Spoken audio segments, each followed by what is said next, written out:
pandemic. So these are two important topics and can be connected also. I mean, we can talk about bioinformatics of infectious diseases even if we wish. And third, this is special because it brings together scientific communities from Indonesia and from France. And we are very fortunate to have with us here two world-class scientists from Montpellier, Professor Roger Frutos, and also Professor Emmanuel Cornillot. Bienvenue, Professor Frutos, Professor Cornillot. Thank you for making the time and sharing your insights today with us. We will also have our experts from Gajah Mada, who we are also very proud of, Dr. Rustam Maji and Dr. Lutfan Lazuardi. Thank you, Dr. Rustam Maji and Dr. Lazuardi, for contributing to this webinar. And of course, we have all of you, the participants here in Indonesia and perhaps in France also, who I'm sure would also contribute to the discussion. So for that, I would like to thank Dr. Arfi and his team for initiating and organizing this unique webinar. I would also like to thank the support and collaboration of the Chief of Institut Français Indonesia to Jakarta, Mr. François Daban. Monsieur Daban, I have a confession to make. A few years ago, I tried to learn French in your institute. It was a very excellent course, but I was a very bad student. So I missed most of the classes because I was busy, I failed and I dropped out. So I did not manage to succeed. So perhaps you notice I tried to speak some French word, but very poorly. Je suis désolé. Hopefully when I finish my term as a dean, I can take up French course again because it's a very beautiful language and it's a door entrance to a beautiful culture, including a scientific culture of France. But in the meanwhile, let's continue to engage and bring together scientific communities from France and Indonesia to advance science for better health. So on that note, I would like to wish you all a very productive and fruitful webinar. Now let me rephrase that. Let's together make this a very fruitful and productive webinar. Thank you. Terima kasih. Merci beaucoup. Wassalamualaikum warahmatullahi wabarakatuh.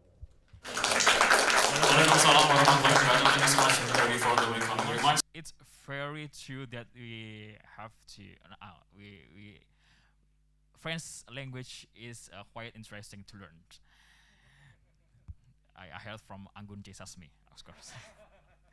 Ladies and gentlemen, then we also would like to invite Chief of Institut Français Indonesia, Mr. Francois Dabing, to give introduction speech. Time is yours.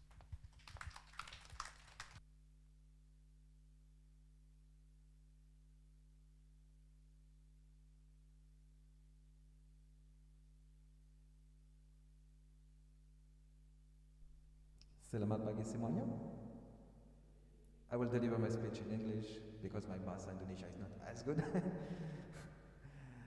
So, Mr. Dean of the Faculty of Medicine, Dr. Yodi Mainrata, Mr. and Mrs. Professors, dear students, thank you for the invitation to this webinar on the development of bioinformatics in the field of medicine and the lessons learned from the recent COVID-19 pandemic in the research on infectious diseases.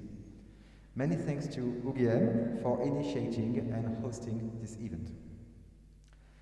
Today's webinar has an international dimension since two professors from University of Montpellier, Roger Frutos and Emmanuel Cornillot, will take part in the sessions.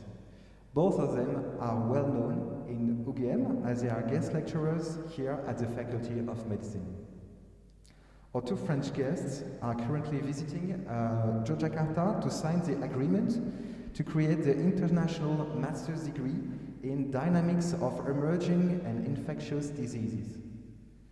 This new international master's program is inspired by the European Erasmus Mundus Joint Masters model and is the first of its kind in Asia.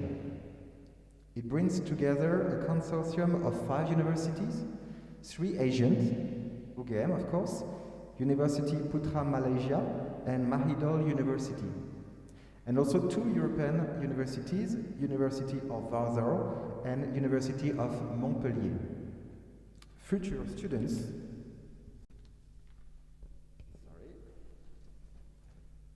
Future students of this program of excellence will thus be able to benefit from the expertise of 5 internationally renowned universities. The Institut Français in Indonesia commends UGM for being a part of this groundbreaking and innovative project. In fact, Gadjah Mada University is one of our most dynamic partners in building ties with French universities. A few figures: 37 MOU have been signed so far by UGM with French higher education establishments. 19 French students have been hosted at UGM since last February, and 39 UGM students recently left to France for this new academic year. Congratulations to the Indonesian, French, Malaysian, Thai, and Polish universities who took part in making this great international project possible that we hope will lead to many others and will contribute to further strengthen cooperation between France and Indonesia and more globally between Europe and Southeast Asia. Thank you again to UGM for hosting us today. Thank you to the organizers of this event, and I wish you all a very good seminar.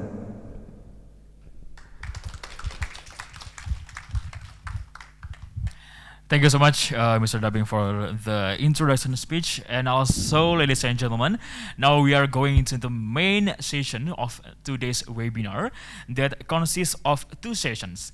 The first session is we'll talk about infectious disease series, and the second one is we'll talk about the bioinformatics series. And to lead these 2 sessions, I would like to invite one of the staff from Department of Pharmacology and Therapy, Faculty of Medicine, Public Health and Nursing, Universitas Gadjah Mada, Dr. Lukman Ade Chandra, M.Med, M.Phil, and let's see his profile.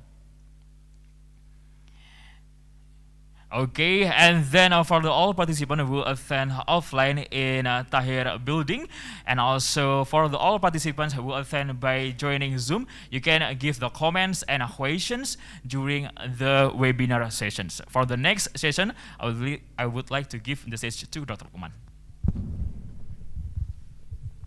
Thank you very much, Mr. Yopi. Assalamualaikum warahmatullahi wabarakatuh. Bonjour, good morning, selamat pagi. Yeah, for Mr. Dean, our professor, special guest. First, I would like to introduce myself. My name is Lukman from the Department of Pharmacology and Therapy. Okay, today we're gonna have 4 lectures, which divided into 2 main sessions: infectious disease series and cancer series. Okay, before we starting our discussion, I will introduce and welcome all the speakers here.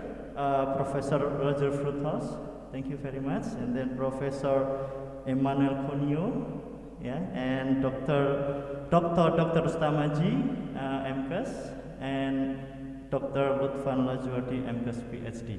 Okay, now we start for the first session. Okay, and the session will take the topic on infectious disease, and for the first speaker, now please come forward, Professor Roger Frutos. Okay.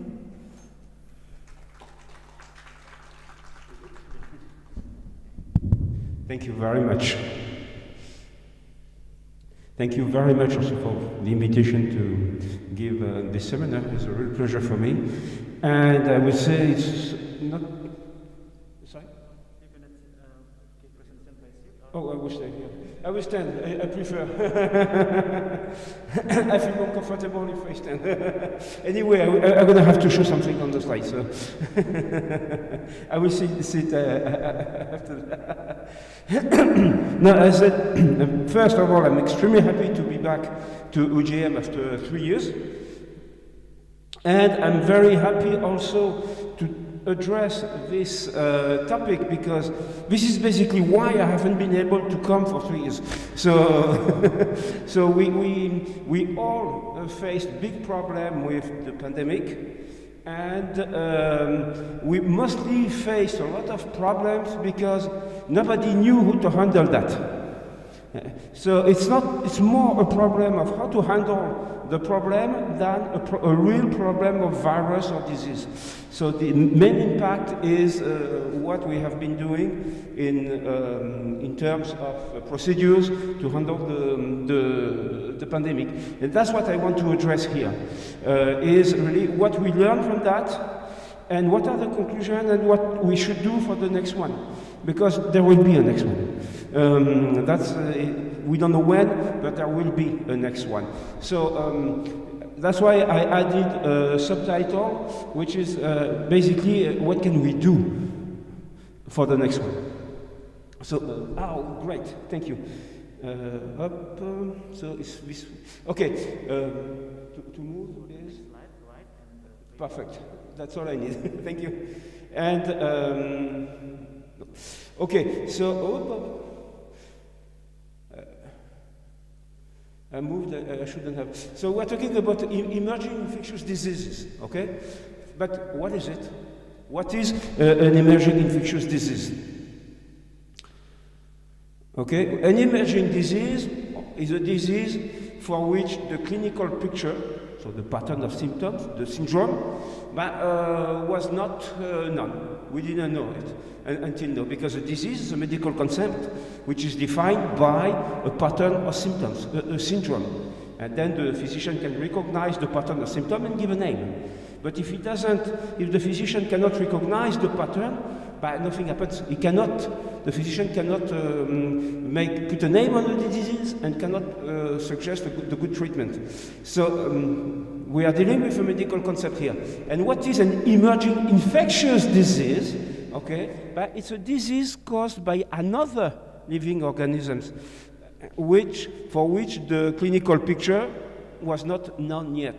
We are reaching another level. It's not a matter only of the person who is sick.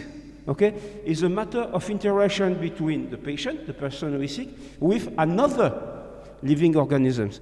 It's making things a lot more complicated and integrate an ecological part of it, because we are dialoguing, we are discussing, okay, and that is the pathology.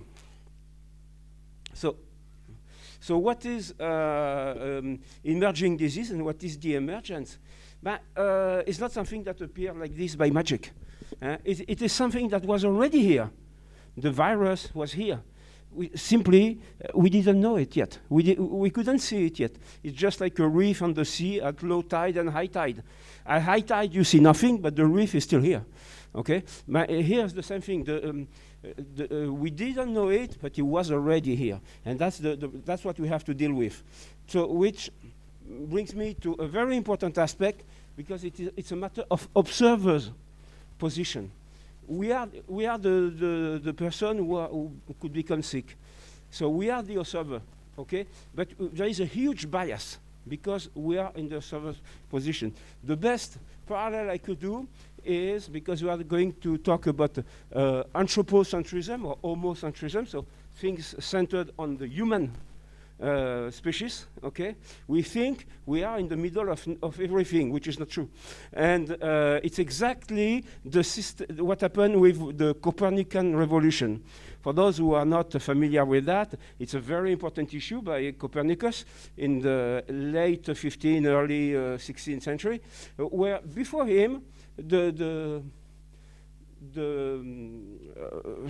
planet system, I mean the astronomical system, was considered to be geocentered. In other words, Earth was at the middle and everything was moving around. Okay, why?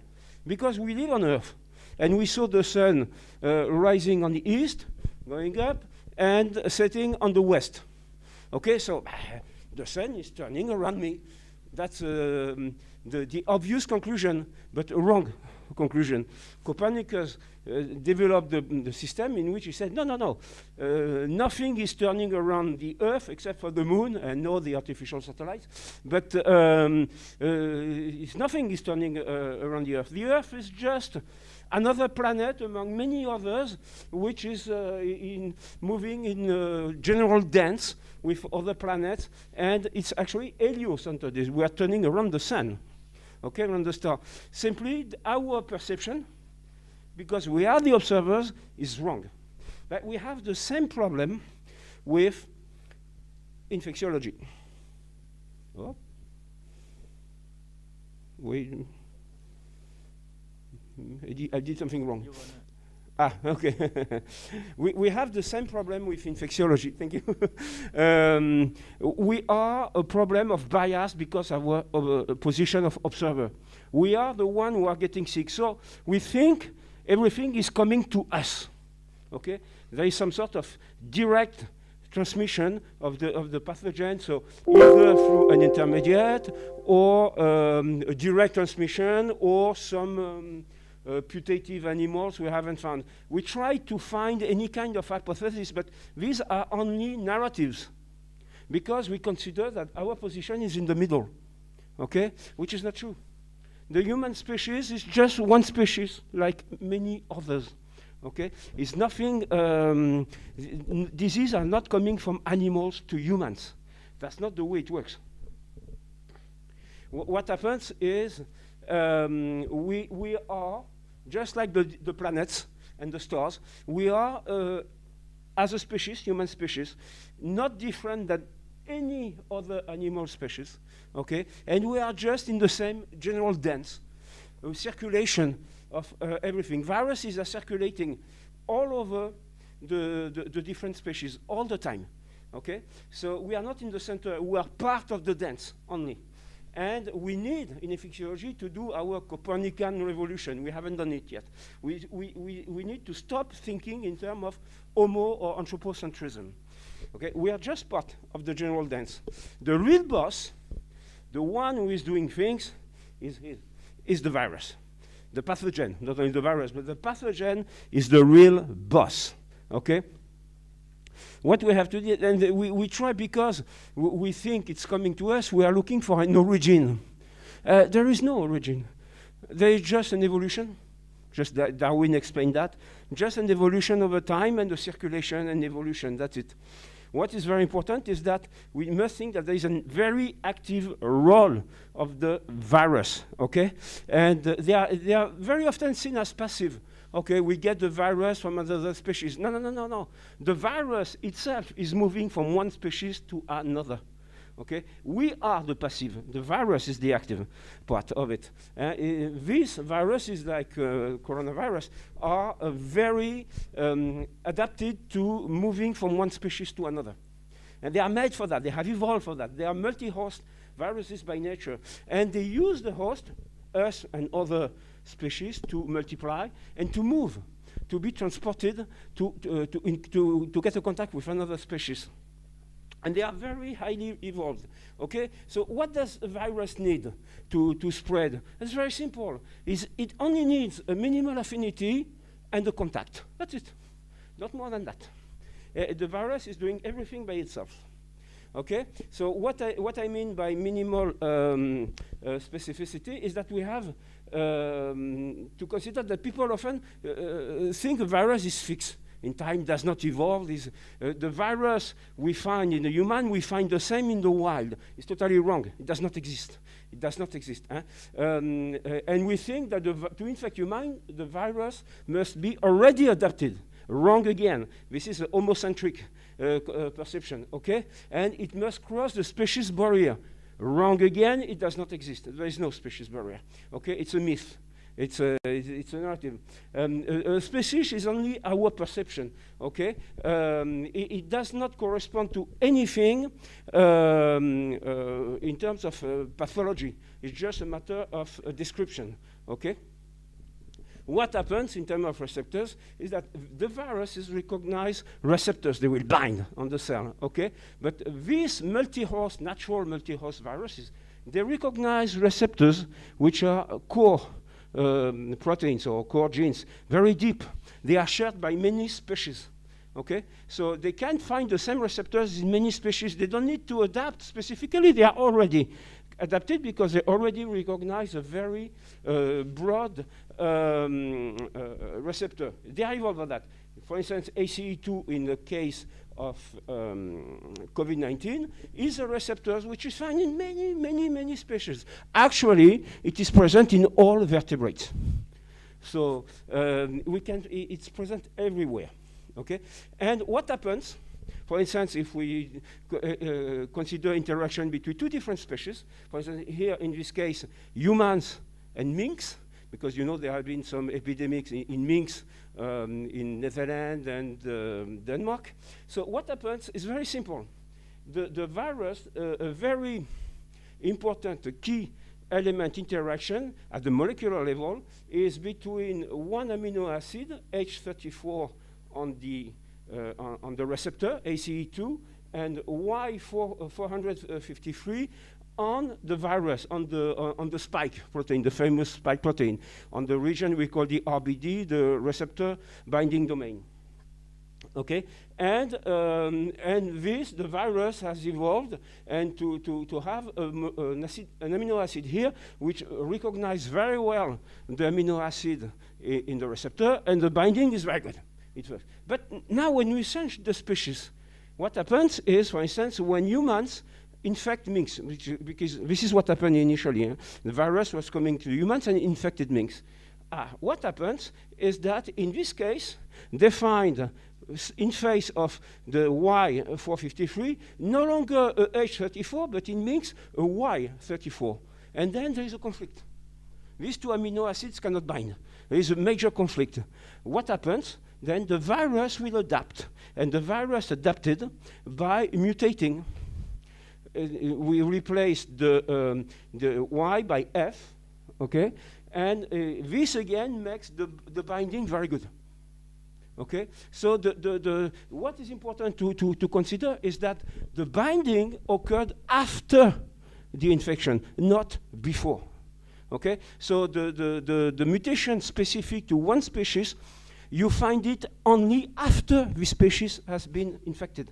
Okay, so mutations specific to humans are found only in humans, not elsewhere. That's very important. And it's even worse than that, when you look at the different viruses between minks and humans, there is a series of viruses. Here it was in Denmark, where we saw a lot of additional mutations, not in minks, in humans. So in that time, in viruses which were have mutated in minks, infected minks, and then came back to humans, infected humans back. And we have a series of additional mutations. And what happened? What were these additional mutations? They were not involved in the binding. You see, the binding is here, and the mutation is here in colors. So not at all in the same area. What happened is these mutations, only on humans, not in minks, were actually compensatory mutations. They were mutations that did not affect the binding and the affinity. They affected the kinetics of the binding, or the reaction. So humans, the virus adapted back to human, okay, from minks, adapted, mutated again, adapted back to human, but a different way, okay? And so the virus is adapting a lot, and is evolving a lot, and adapts very quickly from one species to another, but after infection, and that's the key point. They evolve a lot. Why? Simply because they have a very specific model of evolution. RNA viruses, they have a model what we call the quasi-species model of evolution. I will not go into the details, but it's a system of evolution that allows the virus to evolve and to adapt very, very, very quickly, okay, and very efficiently. This is why they can adapt quickly to different hosts, but also adapt very quickly to our own evolution, adaptation of our immune system. We are getting protected against a virus after a while with our immune system, or we are getting vaccines to get protected, but the virus will mutate very quickly and adapt. And that's exactly why we have the different variants, alpha, beta, delta, Omicron, etc. We will always have mutations all the time and new variants all the time. And they will adapt to the vaccines as well. So basically, again, I'm going very fast. Just I want you to say is from one single virus infected the human cell, this human cell will generate about 1 to 100 billion virus particle per human being. huge. So, all mutations are observed. All the possible mutations are present. And if one of these viruses goes into other species, quickly it will adapt, and from one virus coming from human infected of the species, very quickly you get a virus A correspond exactly to species A, another one different mutation to species B, and the third one etc. to species C. The virus moves a lot, but again, say it again, after infection. So SARS-CoV-2 is a human form of the SARS metapopulation. The other one we know is SARS-CoV. The SARS-CoV, the first one, okay? It's the human. This virus is found only in humans. It doesn't exist in the wild. And that is a very important conclusion. And when you look, people have spent a lot of money, a lot of time searching for viruses in the wild. It's basically a waste of money and time because they don't exist. We have never been able to find any human virus in the wild, whatever. SARS-CoV-2, SARS, MERS, Ebola, HIV, polio, hepatitis C, etc. Never found. They don't exist. Okay? There is no related animal epidemics, or in other words, epizootics recorded. And we come to another concept. There is no zoonosis. It's anthropocentric concept. There is no diseases that move from animals to human. They are instead circulating pathogens. Okay, viruses or bacteria, they circulate and they develop, they trigger different diseases on, on different species. So it's not the disease that comes from animal to human, it's the virus that circulate, and depending on the host, triggers different diseases. Up. I have again the problem. Sorry, I'm doing something wrong, I don't know what. It works. Thank you very much. Oh, voilà. So let's talk about COVID-19, okay? And let's start with the very beginning when COVID-19 was described. It was at this stage. In Wuhan, people described two viruses, the lineage A and the lineage B. Lineage A disappeared. Okay, and lineage B remained, and it is the origin of all the variants we know, alpha, beta, delta, Omicron, etc. But why? Because this virus it generated several descendants. Most of them disappeared. They were not very efficient. But one is capable of staying because this one can overcome our defenses. So this one establishes as the new main virus for a while. This new virus is getting a progeny also, descendant, and one of the descendants is again capable of moving around our protection we developed against the previous one.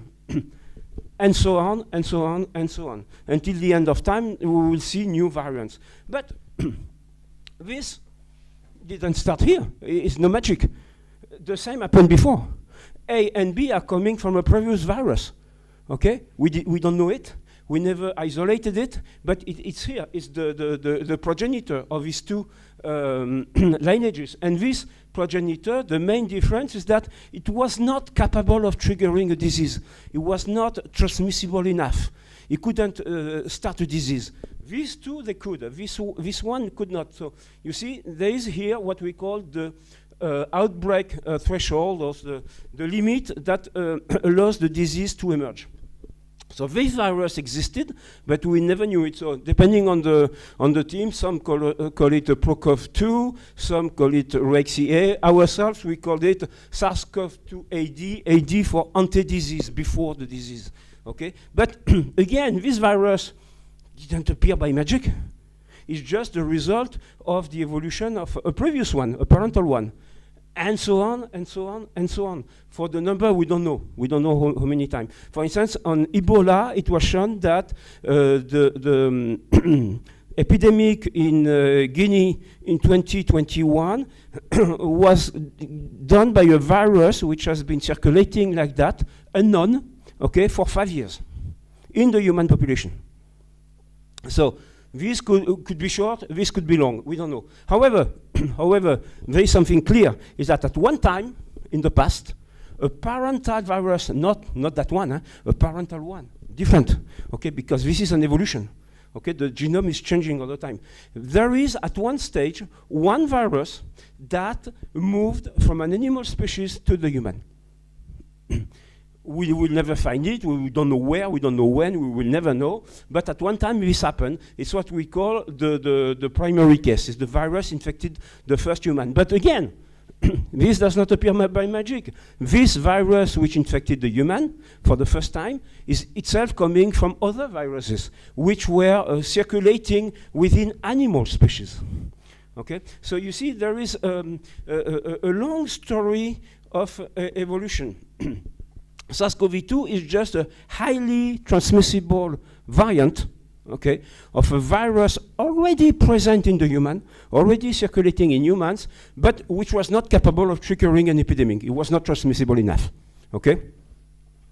So their specific mutations made it more transmissible, and it's exactly what happens now with the different variants.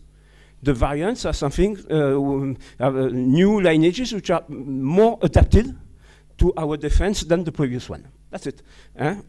They always work like that. There is no mystery. It's the same system. Before and after we know the disease. The only difference is now we know it, before we didn't know it. That's it. Okay, so the question is, where does it come from? Where is the source, what is the source of contamination? There is no lab, there is nothing like this. There is a lot of narratives, a lot of fairy tales, a lot of stupid things also that have been said about that. It's just a matter of circulation. It's just a matter of probability. The most probable source are the rural environments. Why? Simply because they offer a mosaic of landscape that attract plenty of species.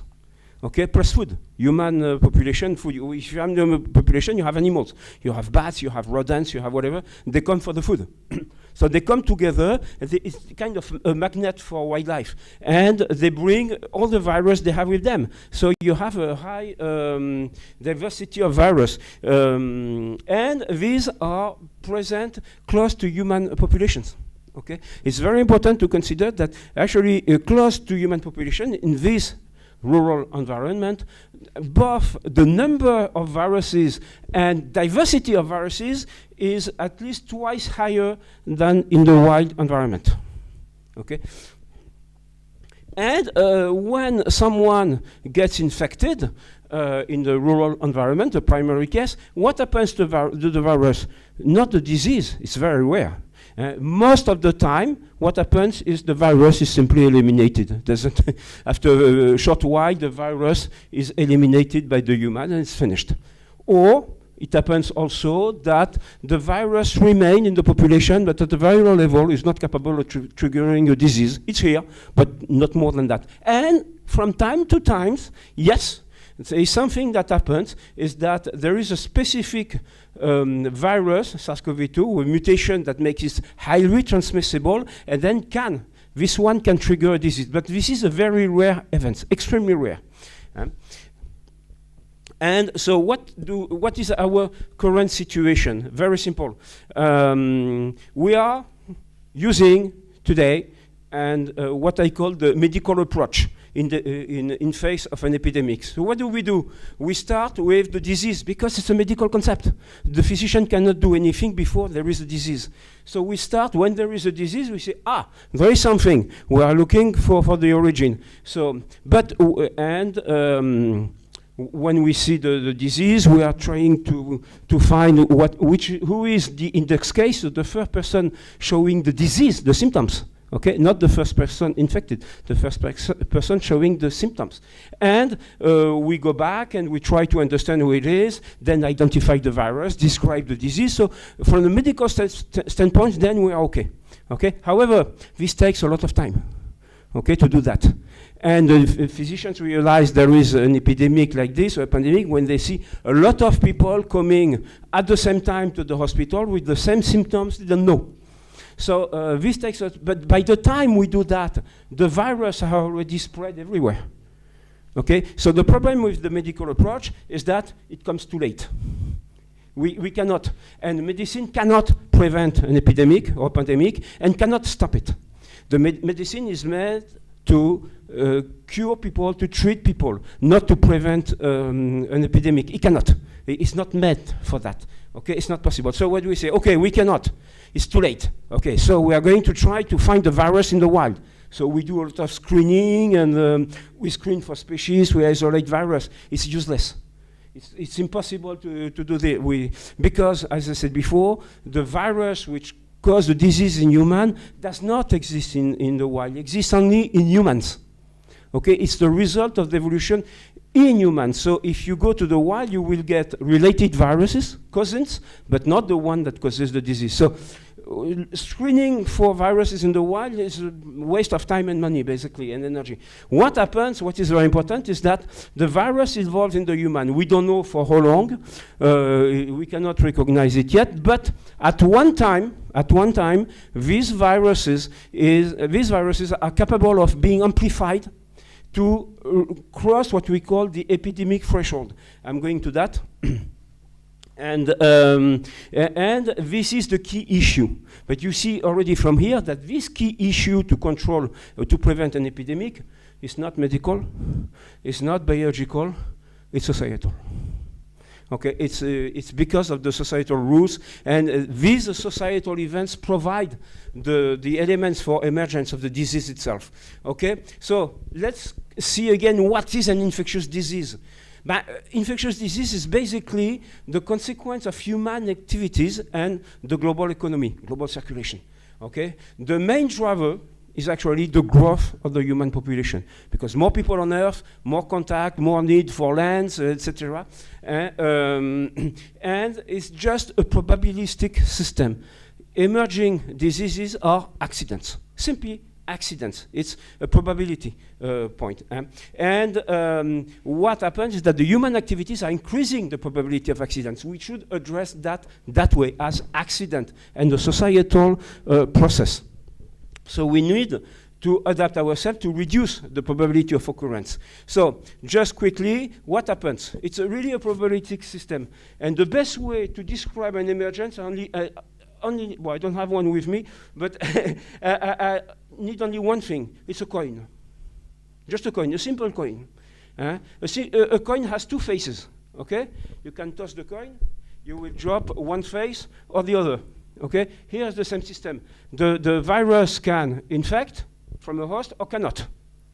Can be transmitted or not. If it can be transmitted, it goes up. Okay. If it cannot, it stops.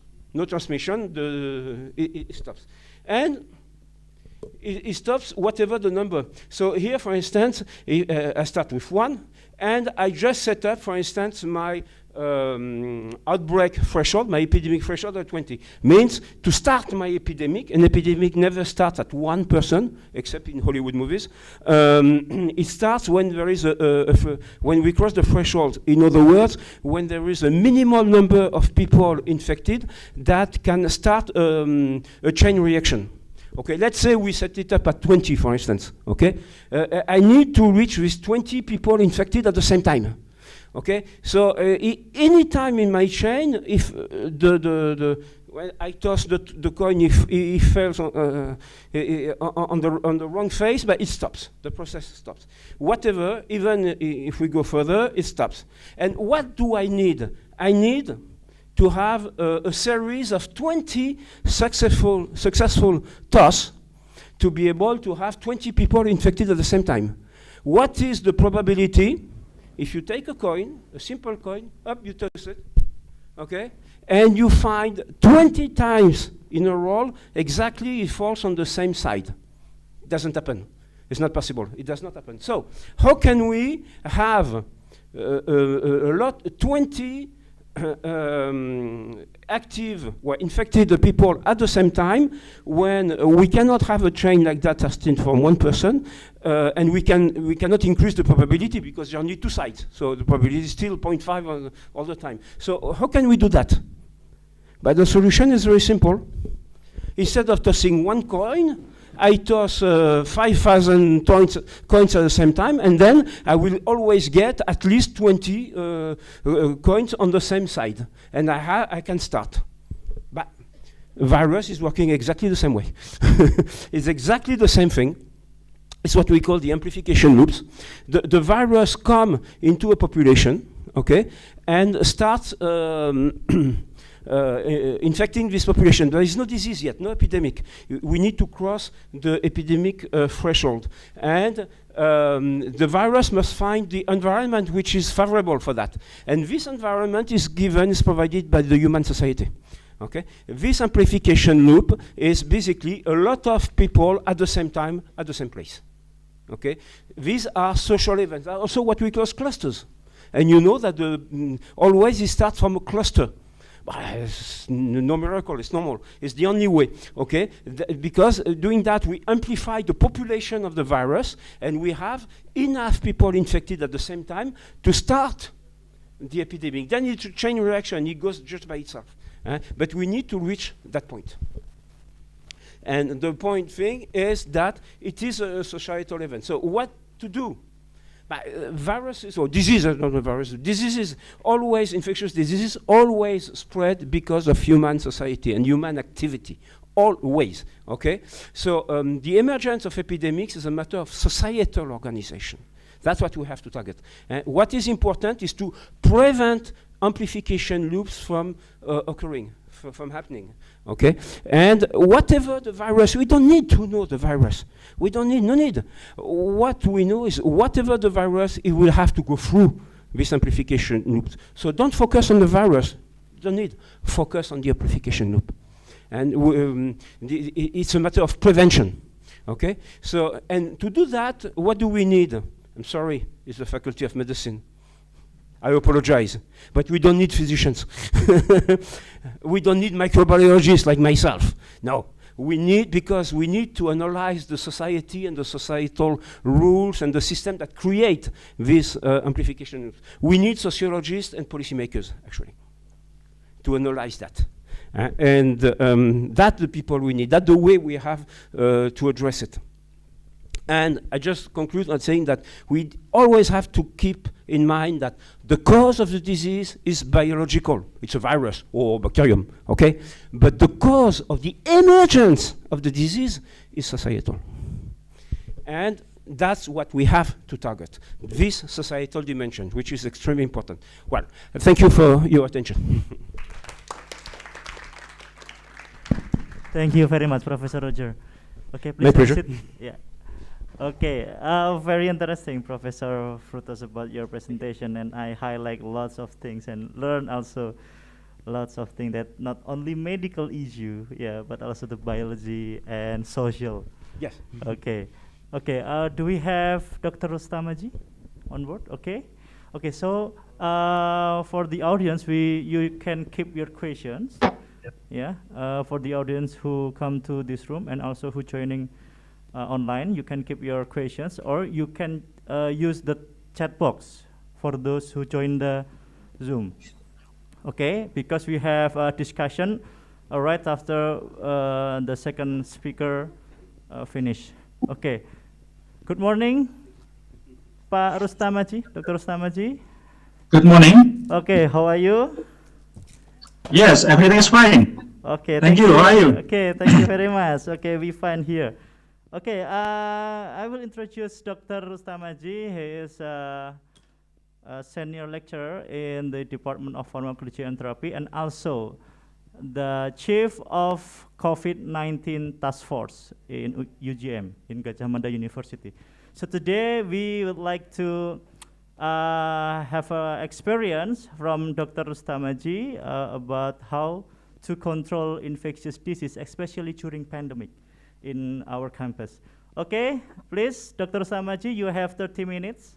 and the research and question session will go after you finish. Okay, please. Yeah. Thank you. Thank you, Lukman. I would like to share about our presentation.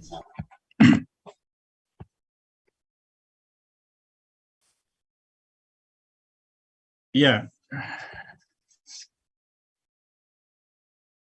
I would like to share about the COVID situation in Indonesia and also in Gadjah Mada University. After that, we discuss about it. But I would like to thanks for the committee that invite me to share about activities in task force of COVID in Gadjah Mada University. The milestone COVID in Indonesia, we know that the last 2018, we have a lot about the Wuhan about the COVID, but like maybe in the others word, also in UGM, we are not prepared until WHO saying that COVID it is maybe pandemic. So in Indonesia, we have first case in March and increasing the case very sharply. And also we have many health worker die about it. So we have many activities in Gadjah Mada University to prepare and also to resolve problem in COVID. We lucky in the first years we have a vaccination, first vaccination. We are lucky about it, so we control it very well. But like situation like this in Indonesia, we are slowly, but after that we sharp and chaos in January. Many problem here in Gadjah Mada University, but the period, first period, we are prepared about like avian influenza. We learn about avian influenza, Dr. Aji, but we, sorry for interrupting. Can you slideshow your PPT because it's too small PPT. here. Oh, super. Okay. Yeah, it's too small. Like this. Slideshow. Okay. Yeah. Oh, sorry.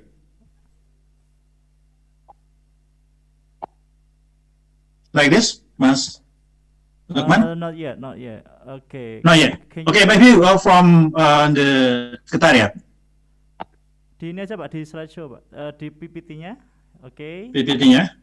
Ya. Ya, itu slideshow di bawah. Ya. Yes. Sebentar. Yes, ya, good. Sudah Pak. Ini ya. Thank you. Sudah ya, tapi ini sebentar. Yang ini ya. Sudah ini ya. Ya. Maybe from Secretariat, Mas Sudi, can you help me? Sudah Pak. Ya. Okay. Yeah, after that, Mas. Yeah, we are work in maybe March or May, so we are prepare about it, about the protocol. We prepare some resources, clinics. We prepare hospitals. To maybe we have problem about increasing the case in COVID, but we are not good plan because when they are increasing very higher, so we don't have many resources about it. It is maybe our mistake, but we know that this problem it can happen. So we have coordinate with the others institution. We coordinate with Ministry of Health. We coordinate with head office in Yogyakarta, Sleman, in province. So we have many teams in province of Yogyakarta. We coordinate how to solve every day about the problem. So we are lucky because Gadjah Mada it is the big university. So we can also work together with Ministry of Health, with District Office, and the others universities. So we have a coalition about the task force about COVID in Yogyakarta with the others university, and we share about the information, share resources. So we have many activities here. We are lucky in the first time about COVID, we have donation from many stakeholders. We have donation from the big one. It is from LIPI, from Ministry of Health, from many institutions that give some diagnostic tools. Thank you for Professor Rika Mubarika, Sofia Mubarika, because she is donate many tools about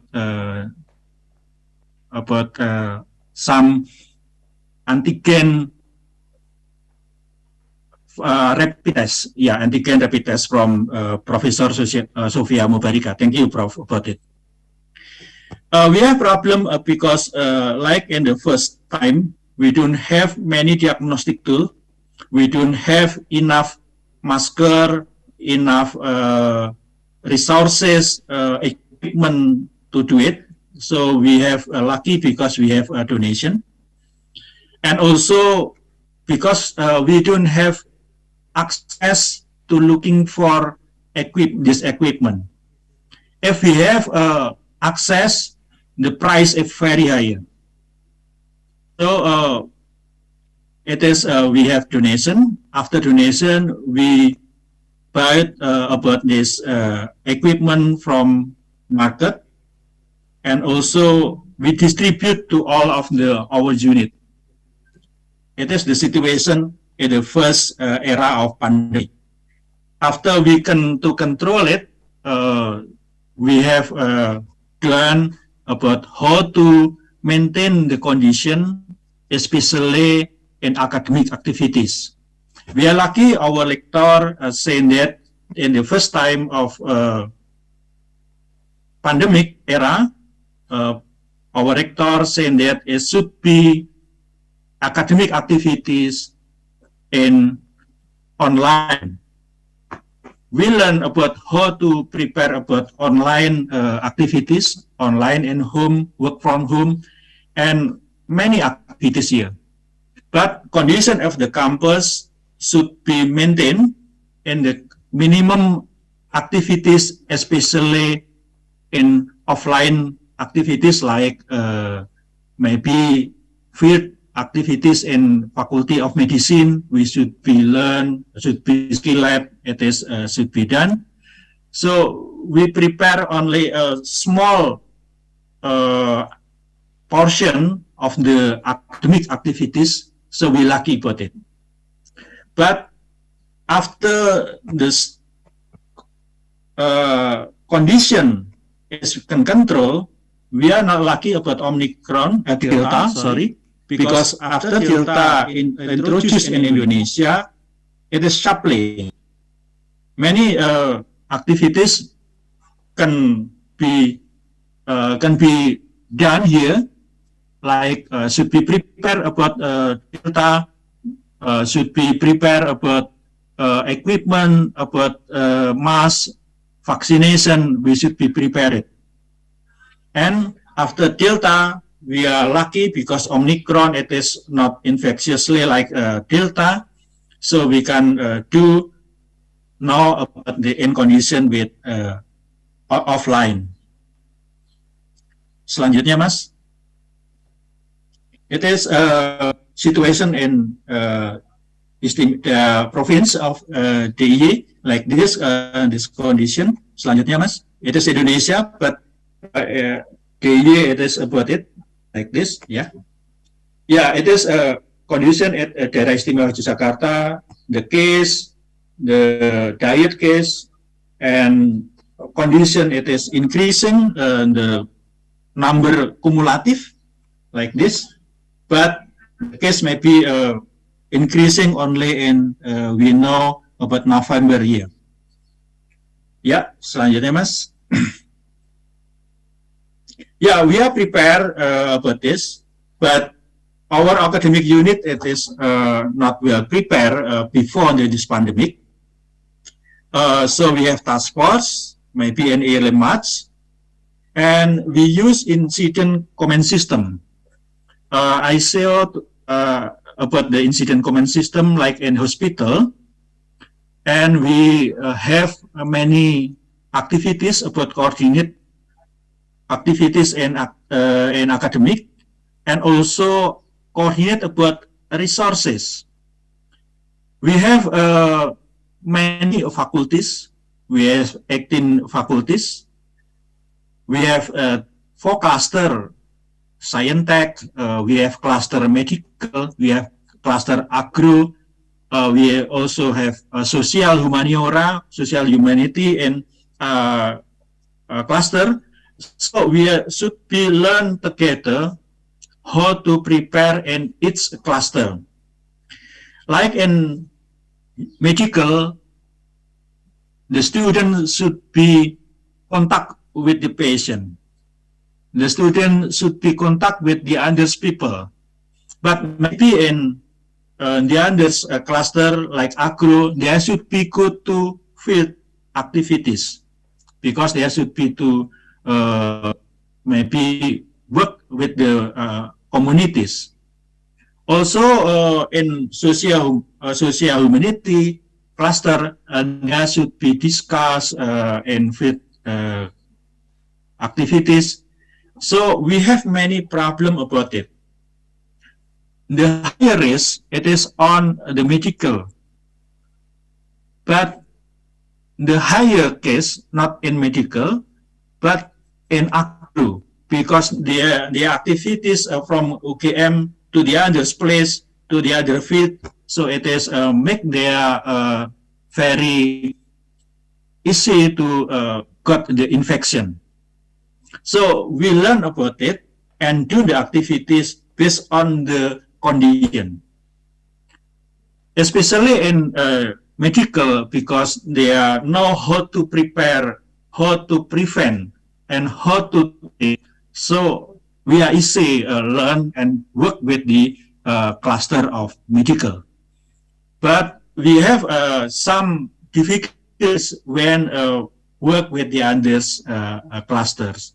So we have many protocol how to make, how to conduct the activities of academic in each area. Ya, selanjutnya Mas. So we learn about this schema because we know about the infectious agent. We know the reservoir, it is a man. We know the port to exit. We know about mode of transmission. We know a portal to entry to enter to the people. And also we learn when in the pandemic about susceptible hosts. So in each area, we should be put a problem each others. So when we work in infectious agent, so we should be diagnostic tool. So task force should be looking for the diagnostic tools. And the first time I say that Ibu Sofia Mubarika give me many diagnostic tools. We have antibody rapid test. It is the available tools in the first time. We use it. And also we teach and workshop with our clinic, our KMC clinic, how to care, how to treat the patient, how to diagnose patient of COVID. Also, we learn with the Sarjito hospital, and so we learn also with our academic hospital, especially how to diagnose. So many literature saying that maybe getting effective, maybe nasal spray effective. It is based on the influenza in Japan. We learn about it. Gargling with the maybe in the salt, the solution of salt. We also looking for nasal spray to do it, but many clinical trials say that gargling and nasal spray, it is not the best one, not the best in intervention. We have the new modalities. It is mask, so we use the mask. When the first time we should be introduce the mask, it is not easy because we are not familiar with the mask and how to do it. So we're looking for the mask for the cotton mask. We have looking for the fabric about the producing the cotton mask. We distribute for the activities, but WHO say that maybe it is not effective. So we're looking for the medical mask because we know that in the early and during the early era of a pandemic, medical mask it is not easy to access. So also for the people should we educate, and also we got and make the policy how to prevent the people in pandemic era. And also we done about the environmental activities, how to disinfect and something else. So we should be know about the portal, the exit, it is nose and also the mouth. So we say that it should be use the mask in activities in UGM, and we prepare about hand mask and wash because it is can to reducing the infection. We introduce many area about the hand washer, and we know about the aerosol and splatter, especially in dentists. So we work together with the Faculty of Dentistry how to do it, how to prepare it. Disinfectant we looking for and we done in academic activities. Isolation for the patient, distancing we done with the capacity of room. We reducing half of the capacity, and many places that they are done with the patient, we introduce the negative pressure room. It is not easy because very costly, and only limited vendor can do it, make a negative pressure room. Also, we introduce some activities in here. After this one, we looking for personal protective equipment for the people that work in clinic and also in hospital and also in laboratorium. We are lucky we have two big laboratorium, LPPT, our central laboratorium in Gajah Mada, and also we support by Prof. Titi and Prof. Tri from microbiology, that they are introduce this their laboratorium for the COVID, and also as a referral COVID in Yogyakarta. Ibu Din, Prof.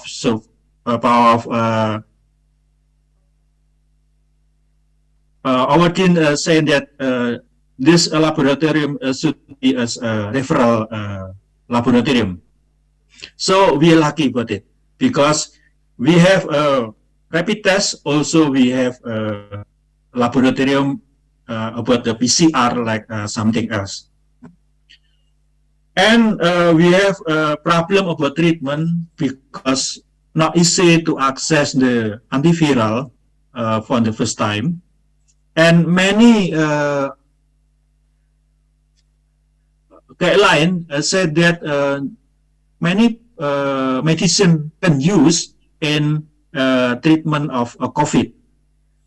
So we access about it and also looking for the information, access the drugs and something else. We lucky some antiviral we can to access to office of provincial. So after that, we introduce the vaccination. Thank you from Ministry of Health, and they make the many vaccine to Gajah Mada, and also we are establish the center of vaccination in Gajah Mada University for the people around the Yogyakarta. So it is our activities that we have lucky because we have a good laboratorium, we have good tools, we have teams from many faculty, social faculty, medical faculty, and the others, because also from the technique, we have new tools to diagnose that we call the KINUS, and also the others equipment to diagnose, to disinfection, and something else to prepare and also to make a treatment in COVID. Treatment especially we done with the herbal medicine.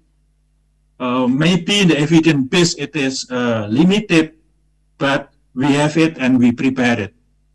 Because in the first time we don't have antiviral, so we looking for how about it, the herbal, and maybe from Faculty of Pharmacy they are introducing many herbal remedies about it. We are lucky about it. So it is our activities. Ya, selanjutnya. Yeah. For the guideline, we have many guidelines from Ministry of Health, Ministry of Education, and our staff, Professor Yayi, introducing this guideline and introduced to national. Yes, selanjutnya, Mas. It is our policy and academic activities. Our rector have to many policy how to make academic activities in pandemic era. Jadi selanjutnya, Mas. And we have about mitigation. How to done mitigation? In mitigation, we should be work together with head promoting university unit. We are lucky Professor Yayi have the new unit in Gajah Mada. We call it as head promoting university. So we have worked together in faculty in many sites in Gajah Mada with head promoting university. Alert and early diagnostic from the faculty, from the unit, come from the task force, and task force make policy who's should be go to the diagnostic center, who's to be isolated, who's to be quarantine. It is should be we done it, and also the people should be treated with the healthcare. They are go to the clinic, and after the clinic maybe need hospitalization. We go to hospitalization. Also, we done for the patient. They need support in home, support in isolation area. So we should be support about it. it is had many health protocol we should be prepared, like in the last then the previous slide. James, maybe it is our last presentation. Thank you for your attention. Maybe we discuss about it. Terima kasih. Okay, thank you very much, Dr. Rustamaji. Okay, well, we moving on to the question and answer session. So maybe before that, I will highlight some idea from our first two speakers, and I got a very same idea about that. Controlling pandemic needs collaboration. So not only medical sector, yeah, not only social sector, but also policymaker. And also it happened in our campus that Dr. Rustamaji said that we need a collaboration with even agriculture, even from government. Okay, now, and social science as well, and health promotion as well, Okay, now we begin the first session for discussion. Okay, I will start with those who come to the room. Okay, any of you want to ask? Okay.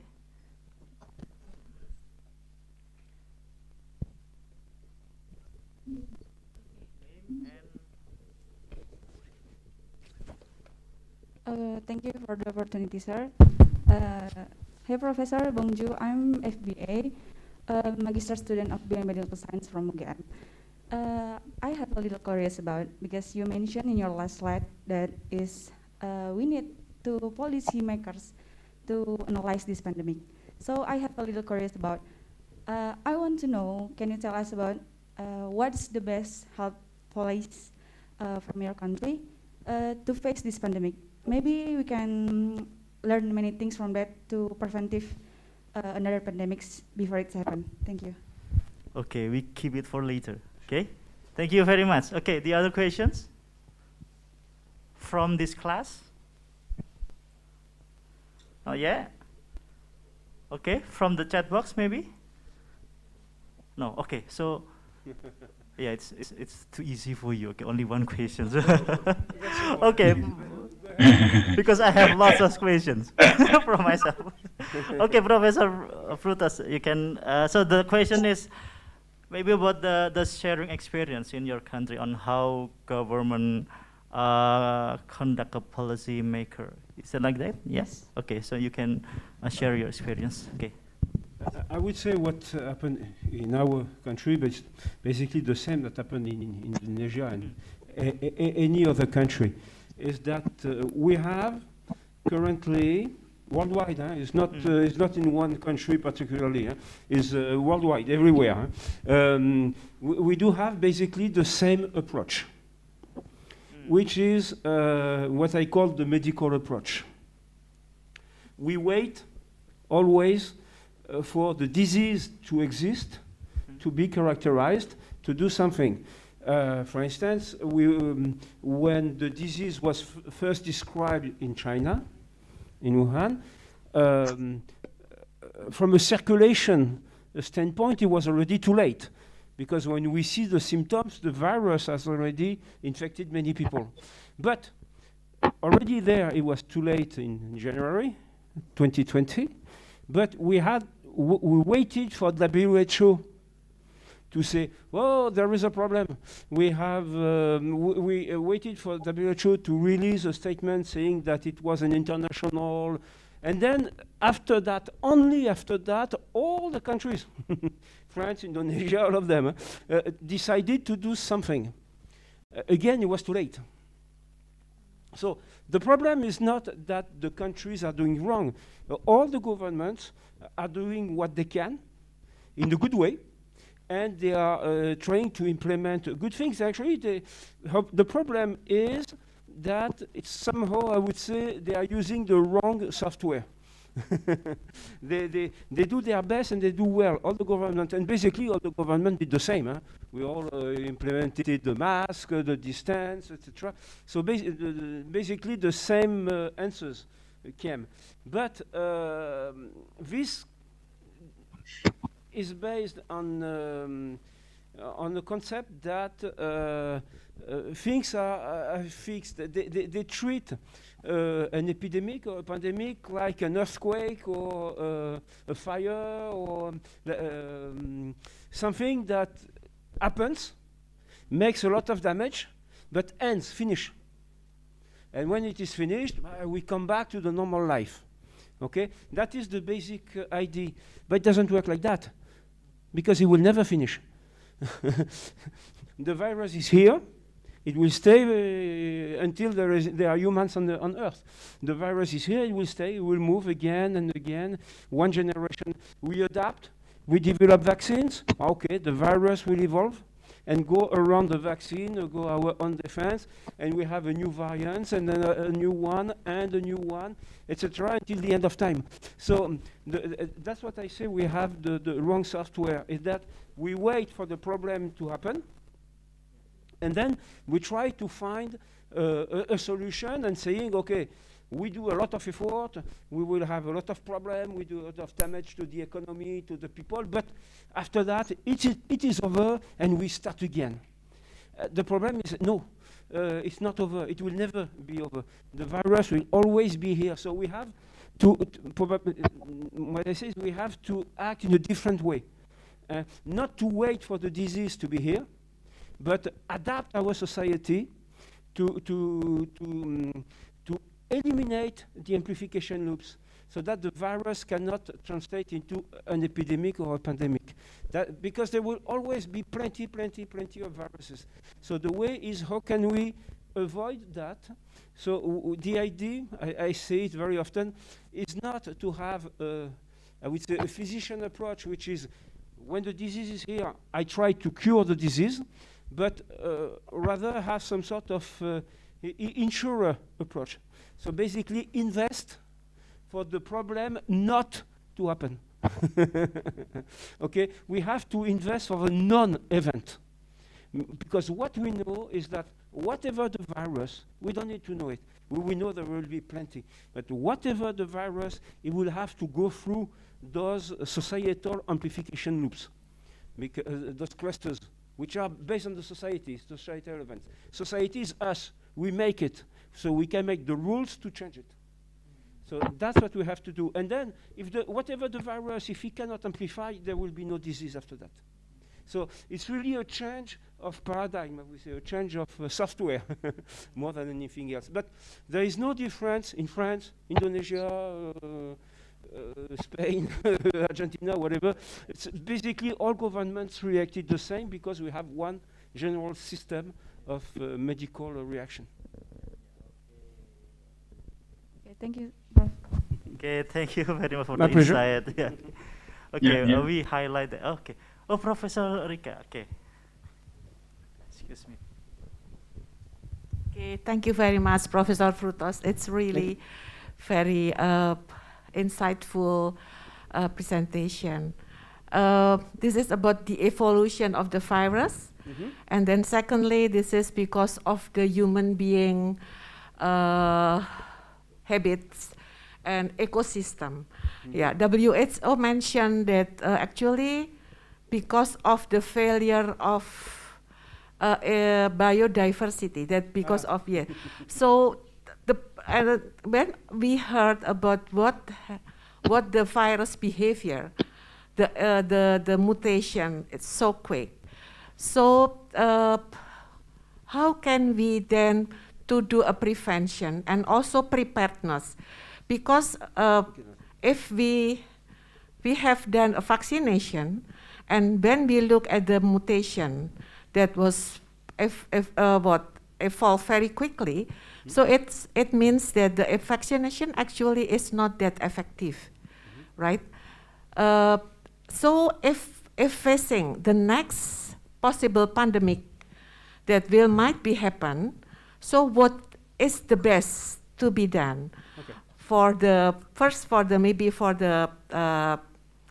Because they mention about One Health approach, mm-hmm. And then they mention about vaccination, yes. To be ready of vaccination, diagnostic, and also therapeutic, okay. Because that should be prepared for the next.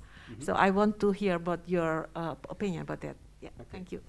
Okay, thank you, Professor Mubarika. It's a really important question. Actually, there are several things, but all of them are important. And all of them relate to the perception. We have a lot of narratives in this issue, a lot of ideas, but they are not scientific proof, they are not scientifically based, especially the one on biodiversity. It's just an idea, it's just a narrative. Okay, so which is what, to start with, I would say that today we have two pandemics. We have the virus, okay, but we have also the internet pandemic and the social network pandemic. So a lot of things are said, are amplified, which are wrong. But anybody becomes an overnight specialist, and that is the main problem. It's even more dangerous than the virus, actually, because this leads people to wrong directions. And that's a problem. So in terms of biodiversity, yes, I know we have a lot of, I call that fairy tales, to speak the truth. A lot of fairy tales about that, about the biodiversity, lost biodiversity is increasing the risk of pandemic. No, again, I said it, no. It's a confusion between correlation and causation. It's two different things. Yes, pandemics or epidemics or emerging diseases are linked to deforestation. They are linked to decrease of biodiversity. Yes, they are linked, but it's not the cause. It's different. Yeah. They are correlated. There is no causation. Okay, it's not the causative effect. What they are correlated because they are all the consequence of the same thing. And this thing that is triggering the whole problems is the growth of the human population. Today we are 8 billion on Earth.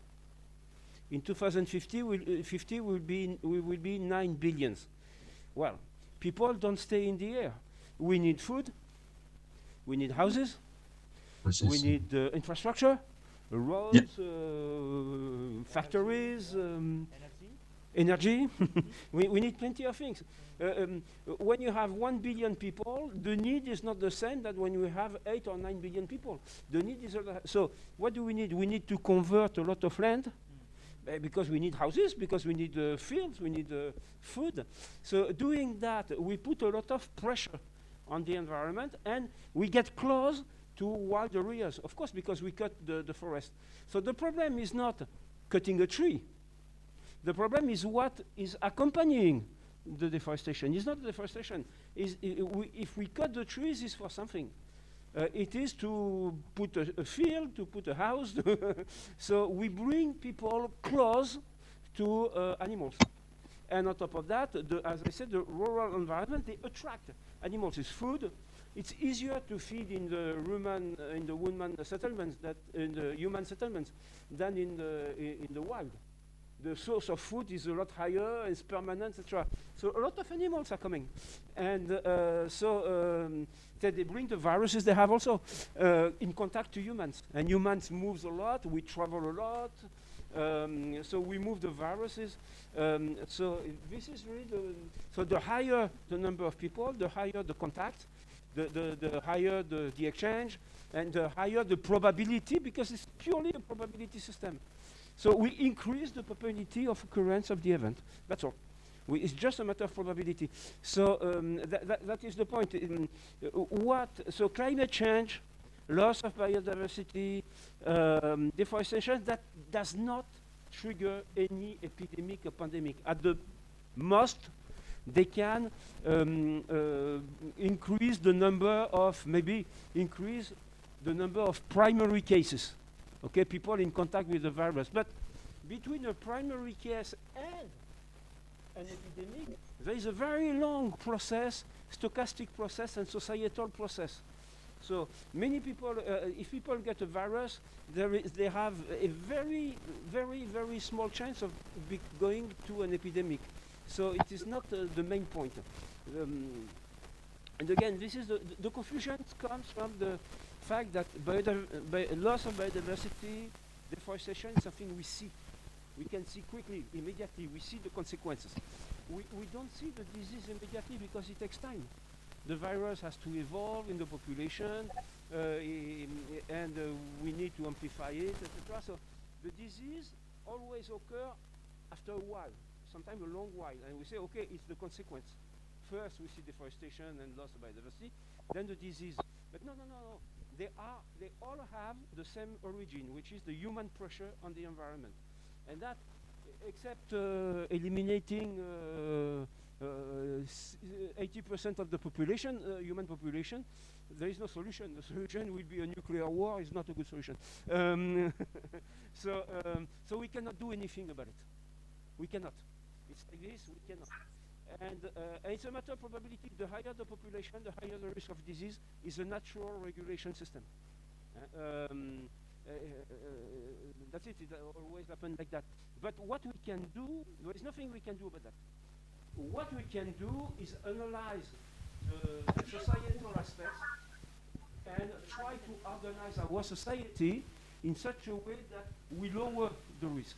The disease emerged because there is a high concentration of virus at one point. So what we need to do is simply to introduce some dilution factors. We need to dilute it so that the virus does not cross the threshold. And that is really a societal analysis. We need to analyze our way of doing things and say, okay, how can we dilute the virus or not have risky events at the same time, etc. That's why I say we need sociologists to analyze that and policymakers to make the relevant policy. It's basically the only thing we can do. Okay, is the vaccination effective? What do you think? Vaccination. Vaccination. Vaccination. Yes, the vaccination. Okay, the vaccination is another thing. So basically, I'm not saying vaccination doesn't work. Vaccination works. Okay, vaccination works. But we have to consider what vaccination really is. Vaccination is not the miracle solution to everything. Okay, it's not a miracle solution. Vaccination is very useful tool. Okay, but is an extra weapon we give to people to defend themselves against the virus. The vaccine will not do the job. The vaccine is an extra protection. Basically, we can see the population. What do we have? We have people, most of the people, the largest part of the population are people who will be asymptomatic. Okay? They get the virus, and that's it. Nothing happens. Okay? You have another part. So for these people, the vaccines, we don't need it. It's not needed because they can by themselves just they resist. Okay. Second kind of population is the population who get sick. Okay. They are symptomatic, but they recover quite quickly. For them, also maybe the vaccine may help, but not much because they recover by themselves. And there is the last part of the population who is a lot weaker than the others. And this population cannot defend itself against the virus. This population need the vaccine. We give them an extra tool to be able to defend themselves against the virus. The problem is I cannot tell right away you are at risk, you are not at risk, you will have a severe form. We don't know. So the point is we need to vaccinate everybody. And then, knowing that, we know very well that we vaccinate everybody because we don't know who will really need it.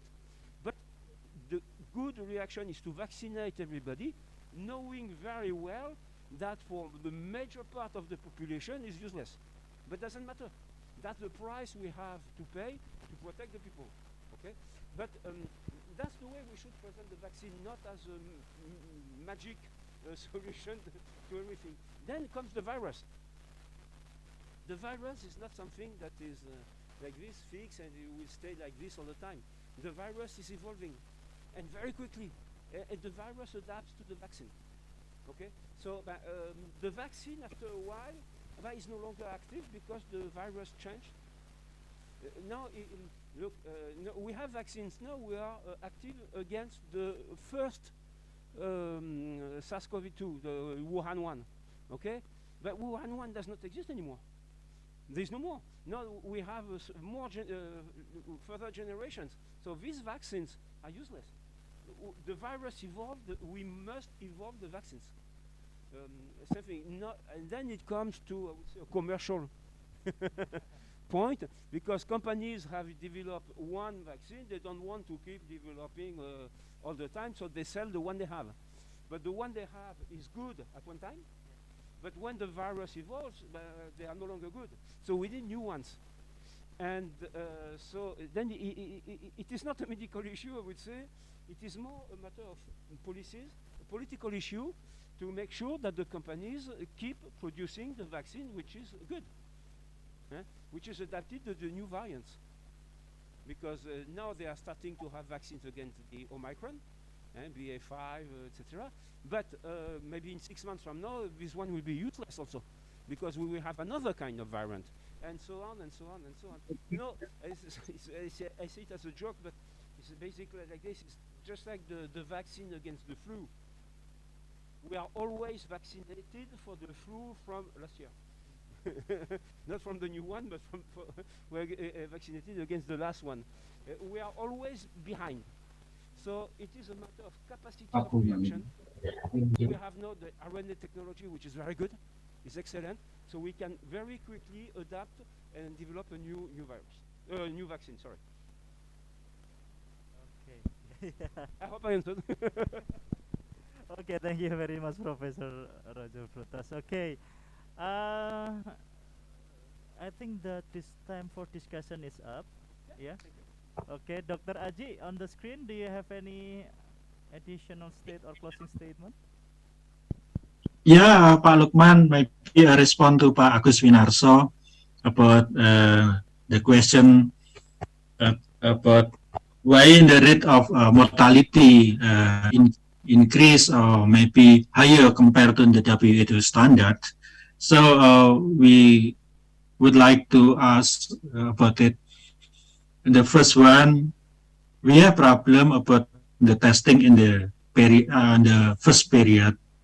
So the low testing, so we have many cases without we know about the burden of the in population. So because we maybe limited testing, so the burden it is maybe not the real condition. So when the people come to the hospital, they are maybe in the condition in severe. So the other problem it is about the hospital and also our health system. Maybe the resources in this condition maybe not ideal to treat and to care about this condition, especially in severe COVID. So we learn about it. When we learn the condition, it is not good, the worst condition, and we have storm Delta. We know that in Delta, our health system, especially hospital, puskesmas, it is maybe we call collapse due to our manpower, doctors, nurse, and the others manpower in hospital and also in clinic, puskesmas. It is not in the 100% capacity due to they are also suffering the COVID. So it is our problem. So the result in this problem health system and also capacity testing. And remember, maybe when we introduce how to reducing our activities in the public, it is maybe late. So this resultant it is make a higher rate in mortality rate. We are sorry about it because it is many factors maybe that I thought it is not only the main factor. Maybe we have many factors about it. Thank you, Pak Agus Winarso and colleagues. Also, thank you for the committee about it. Thank you. Okay, thank you very much, Pak Haji, for the last question answer. Okay, I think we can conclude it in few words that the pandemic, or I mean the infectious disease threat, is not over. Yeah, because the pathogen still evolving, still circulating. Yeah, so we need early warning system. We need a collaboration of all parties to overcome the infection. Okay. Yes. Yeah, of course, population matter. Okay, I think we can close for this session. Thank you very much, Professor Frutos and Dr. Rustam. Thank you, Brother Thank Gorgeous. you very much. Thank you, Pak Lukman. Okay, thank you. Okay, now we move on to the second session about the cancer. Okay, we know that cancer still becoming a major concern in health. Yeah, and bioinformatics. Yeah, a study of data. Yeah, offers a prospect approach. Okay, now we will discuss about the bioinformatics in cancer, and we invite Professor Corneo. Please come to the stage, Professor. Okay. And Dr. Lutfan Lazuardi for the second speaker. Okay, Professor Corneo is a cell biology professor from University of Montpellier. Sorry, correct me if I'm wrong. Okay, and today he will give a lecture about the bioinformatics of cancer, a concept and application, basic concept to application. Okay.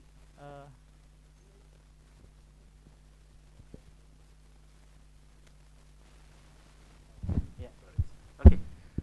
Well, thank you very much. 30 minutes? 30 minutes. Okay, it's great. Thank you. Thank you for giving me the opportunity to make this presentation. Maybe I will sit. It will be... Okay. Yeah. I'm also used to walk a lot when I do presentation, but I think for this hybrid presentation, it's maybe easier if I stay sitting. So thank you really for giving me the opportunity to make this presentation, to be here.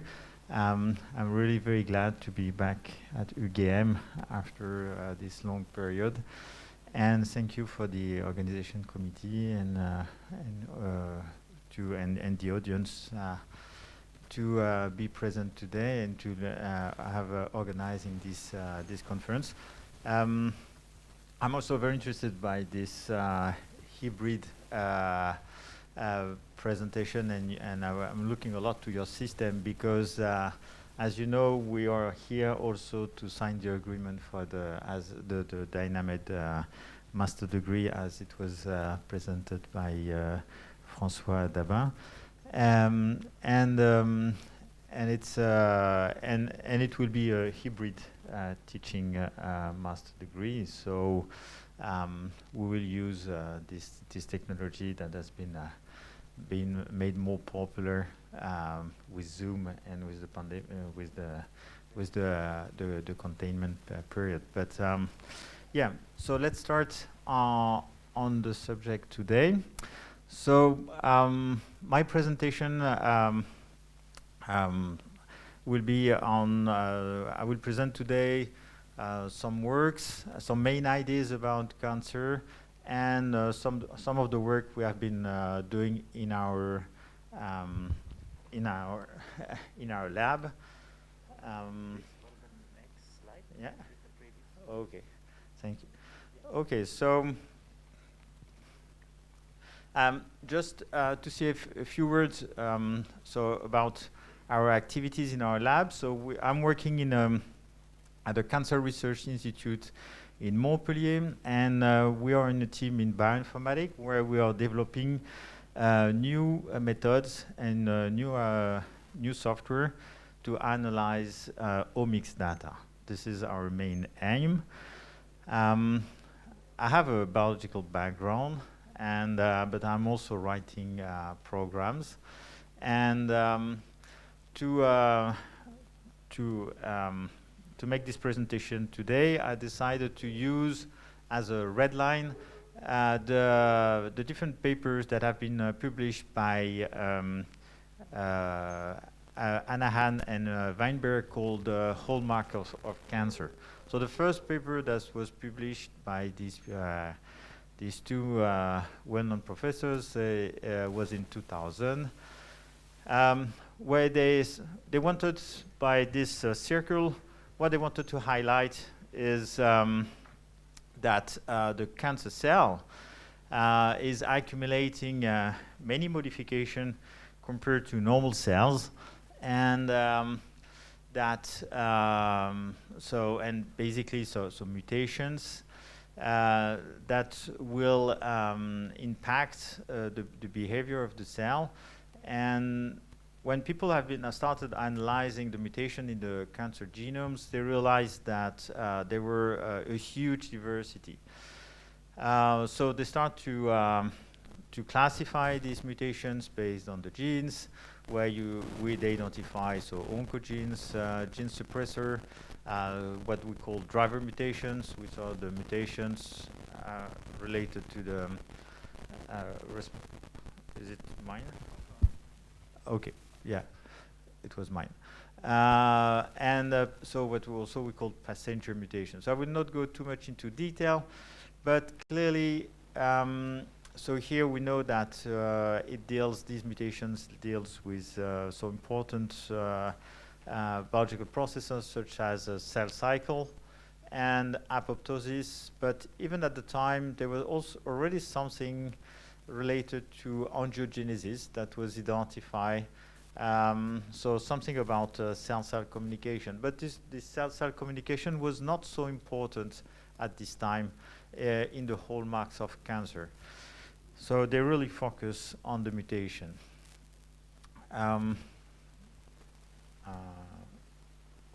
Okay, let me just... Yeah. Okay.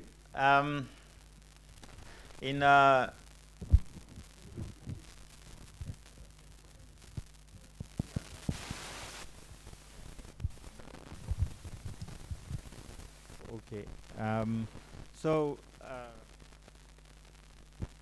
Yeah, the one important also data sets that we're using in our analysis, and that came after this publication from Anahan and Weinberg. Okay, is this Tcga pan-cancer cancer collection of patients, where there are 11,000 patients covering 33 cancer types. And what you have to imagine is that in these cohorts, so they collect transcriptomic data, but also mutations and chromatin modifications, few protein analysis, and clinical data for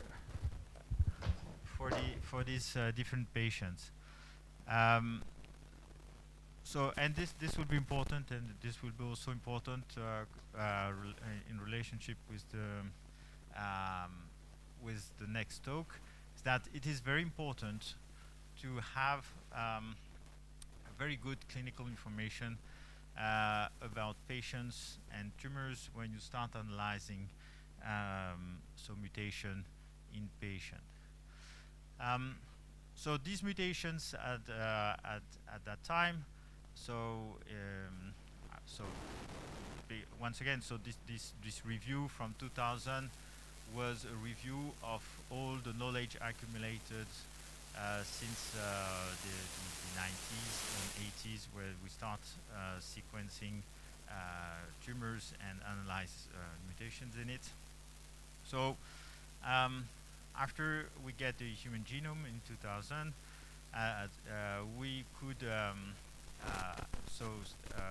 have access to and also thanks to the development of next generation sequencing, we could start having access to the whole genome information, at least protein coding genes, so you can put mutations inside pathways, and we could highlight and confirm in the 20 so at around 2010 that indeed clearly so there were some very important pathways. So and these pathways could be so now targeted by some therapies. So that's where we are coming to.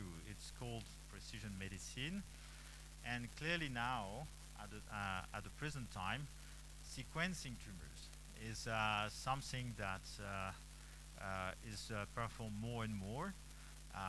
It's not done for all patients because you need to consider that you must have you can have a drug for the patient, but there are some countries where now sequencing of tumors is becoming systematic, and so the calling of the mutations will tell you where they are, the pathways, and if some of these mutations can be targeted. So BRAF mutation, for example, we have now very good inhibitors for that mutated protein. We have receptors, inhibitors, and so on. So this is important to consider that. So what we call hallmark of cancer is something that is now actionable for the treatment of the patient. And the development of antibodies over the last years is also something that enables us to make great progress in the treatment of cancer. I just wanted to highlight this recent paper in Nature, still at the level of sequencing of tumors and description of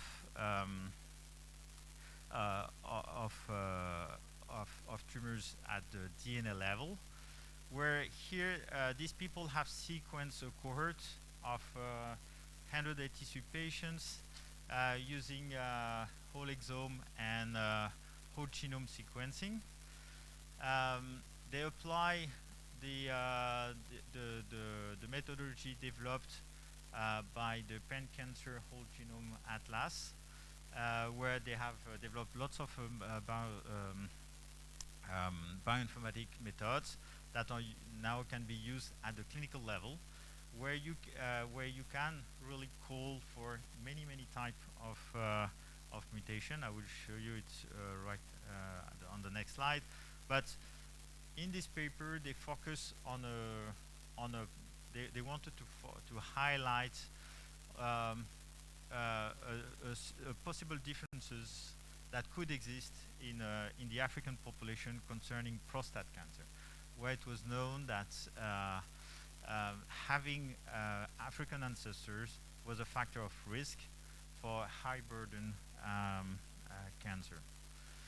So, and on that slide, my main point here concerning the study is just to show the different type of mutation of genetic events that these people have been able to identify just based on low coverage whole genome sequencing and whole exome sequencing, where you can identify so gain and loss of large fragments, where they also do CGH array in this study, but they could identify very complex genome modification like chromotripsis, but also they could call for mutations, small indels, copy number variations, and so on.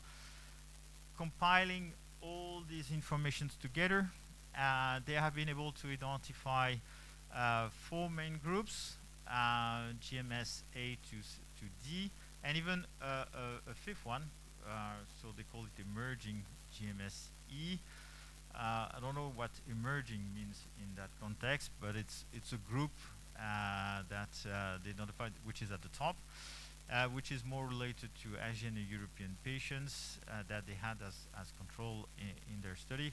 But clearly what they say is that there are two groups, GMSB and D, where they were mainly associated with African patients. So, and then they suggest, so when you have these groups, then it tells you that, yes, indeed, so the complexity of the tumor and the tumor cells it depends on your backgrounds, genetic backgrounds, and it depends also on external events, because in one of these groups, I think it's in, if I remember the papers, in GMSD, there is one European patient there, and this person has always lived in Africa. So where we see also the influence of the environment to the evolution of the tumor. There is another paper, because prostate cancer is a solid tumor. I want to highlight also one point concerning mutations, because I know this is really what we can address at the present time in the clinics. I will present you then some of the work we are doing on transcriptomic analysis. But here I like this paper, which is now quite old, because so this is on B-cell acute lymphoblastic leukemia. But what you have on that slide is the result of the sequencing of about 200 patients, so half adults, half children, where so they do transcriptomic analysis, and they also try to identify some of the main gene fusion events that are responsible, that are the driver fusion for these tumors. So you have on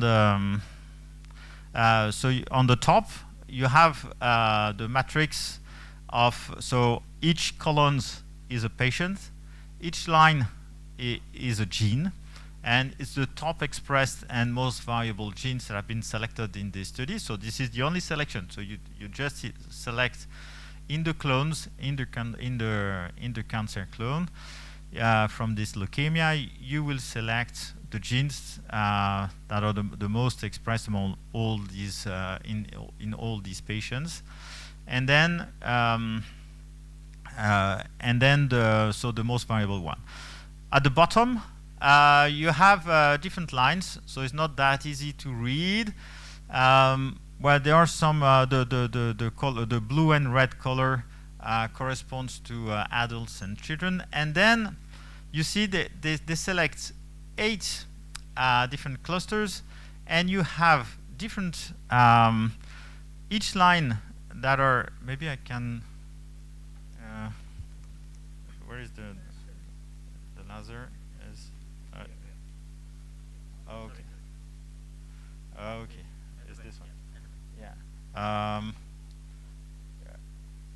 on the, does it make, no, it doesn't make no, it's big because it's on the screen. The laser is disappearing. So, well, no. So what you have to imagine is that on the gray lines, it's presence. When it's gray, it's presence of a genetic event. When it's white, you have no genetic events. And what you see is that you have an exact correspondence between the fusion event and the genetic event.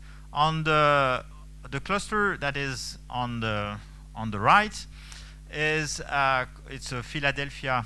It corresponds to Philadelphia events. So Philadelphia is a well-known chromosome translocation, and you have also what a patient that we can well characterize as Philadelphia-like, based on the phenotype of the tumor, of the disease. And so these patients, you see, they all cluster there and nowhere else. And there is another group which is called the MLL So there is the line at the top of this group. This is the MLL patients. So this is the third cluster. And so these MLL patients, so MLL is a gene that is known to be a chromatin modification, involving chromatin modification.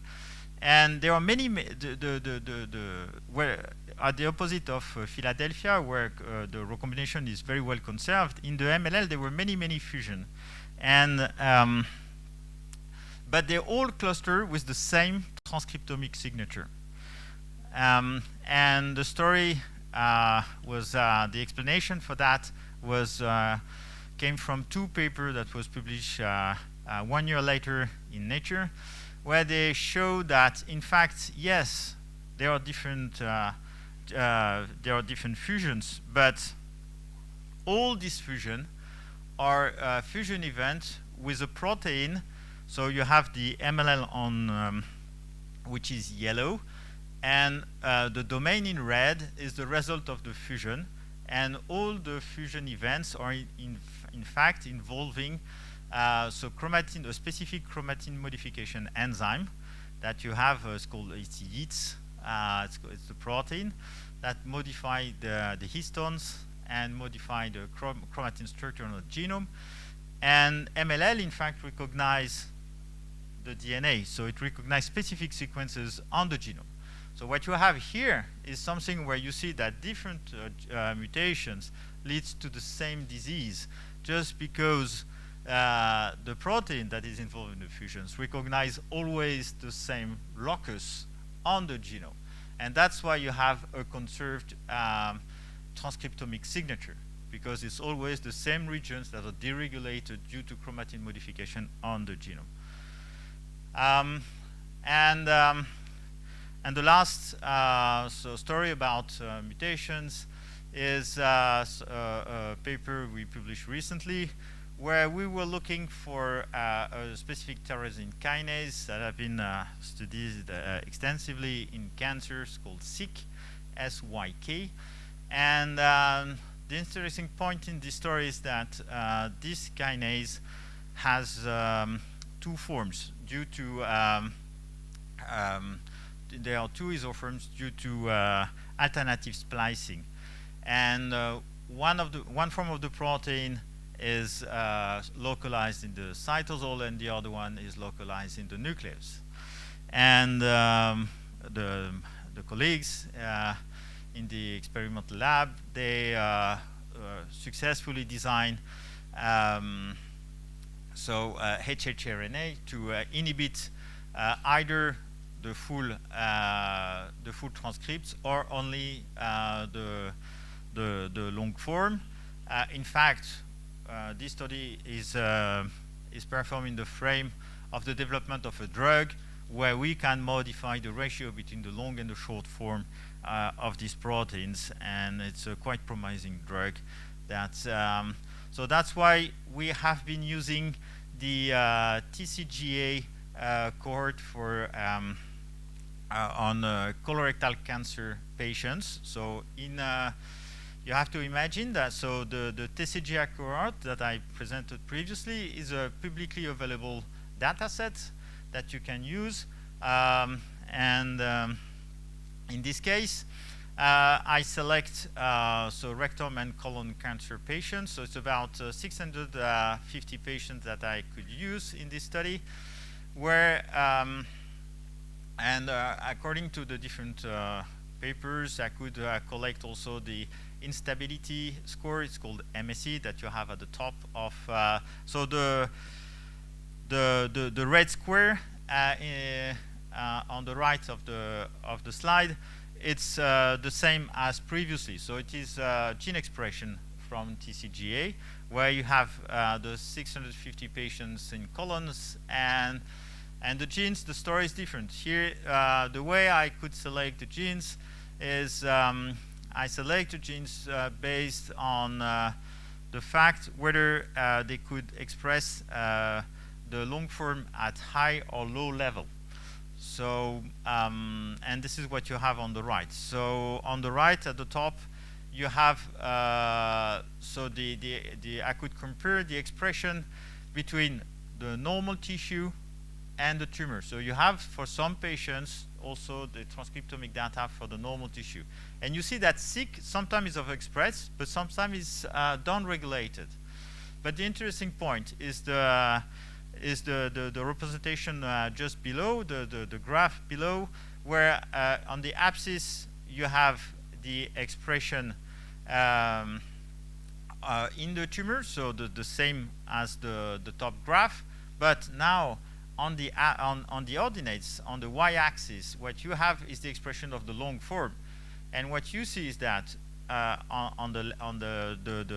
in the red circle, what you have is that for tumors where you have a low expression of SIC, lower expression of SIC compared to the normal tissue, what you have is an overexpression of the long form, which is the form that goes to the nucleus, and that is responsible for the progression to cancer.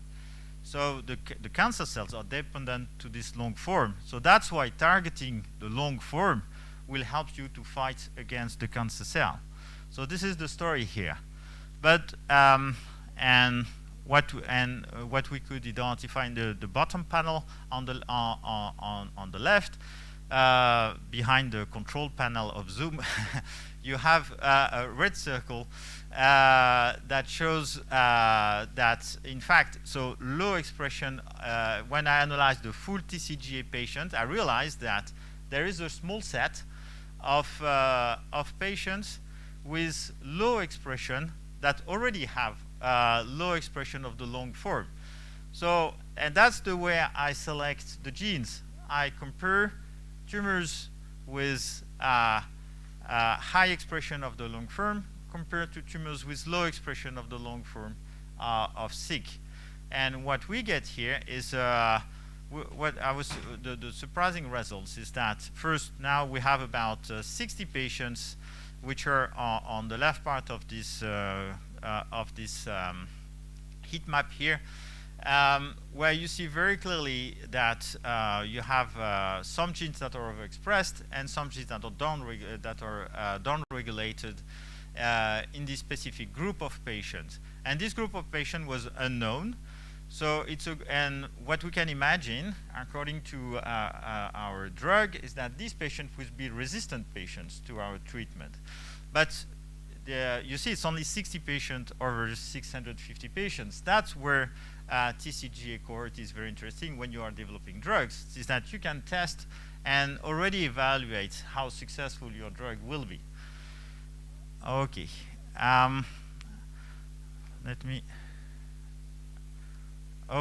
Let me move now to the second part of the presentation. 5 minutes? Okay, then I will go faster. Yeah. It was about the tumor microenvironment. So the idea here is, and the only message I will keep here is that now it's time to integrate so more transcriptomic data in the clinic as well, because finally what you see from transcriptomic analysis is that it reflects what you have at the genetic level in a certain way. But when I was presenting so the study on the leukemia, for example, leukemia is diffuse tumors and it's only clones that you analyze. So you analyze really the effect in the cancer cell of the mutation. Now you have to imagine that in solid tumor there is not only a tumor cell, but you have many different tumors and many different type of cells, and this is called the tumor cell microenvironment. And there we come to this second review from Anahan and Weinberg in 2011, where they introduce so two new hallmarks. The main one, so one was concerning the cell metabolism, so the possibility to change the metabolism inside the cell and to adapt its metabolism to proliferation. And the second is how the cell evade the immune system. And so it's really what you have to imagine is that the way this tumor microenvironment is built, it is built by the tumor cell using natural immune response system and production of extracellular matrix. So they will recruit immune cells, fibroblasts, macrophages, and so on. They will, in this non-natural environment, there will be modification in the behavior of these cells that will help the tumor cells to continue to grow. There are many different drugs targeting also the microenvironment. Many strategies have been developed. In the paper of Anahan and Weinberg, they were presenting the one concerning the tumor cell, but you have to imagine now that we are developing also drugs, and we have drugs available to target these cells and the cell communications.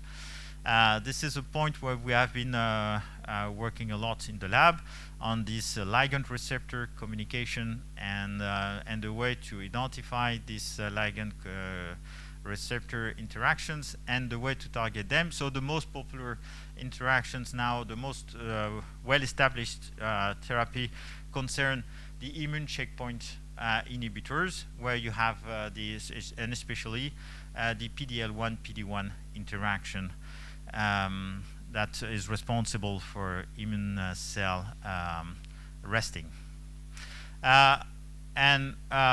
So really what you have to consider is that there is a really continuum between tumors, and you have different type of tumors. So you have tumors that are what we call inflamed, so with lots of immune cells, but due to these PD-1, PD-L1 interactions, the immune cells, the T cells and B cells are not active in this environment. You have TGF beta high tumors where the immune system tries to enter the tumor, but it remains excluded at the periphery of the tumor, and we have what we call immune desert tumors.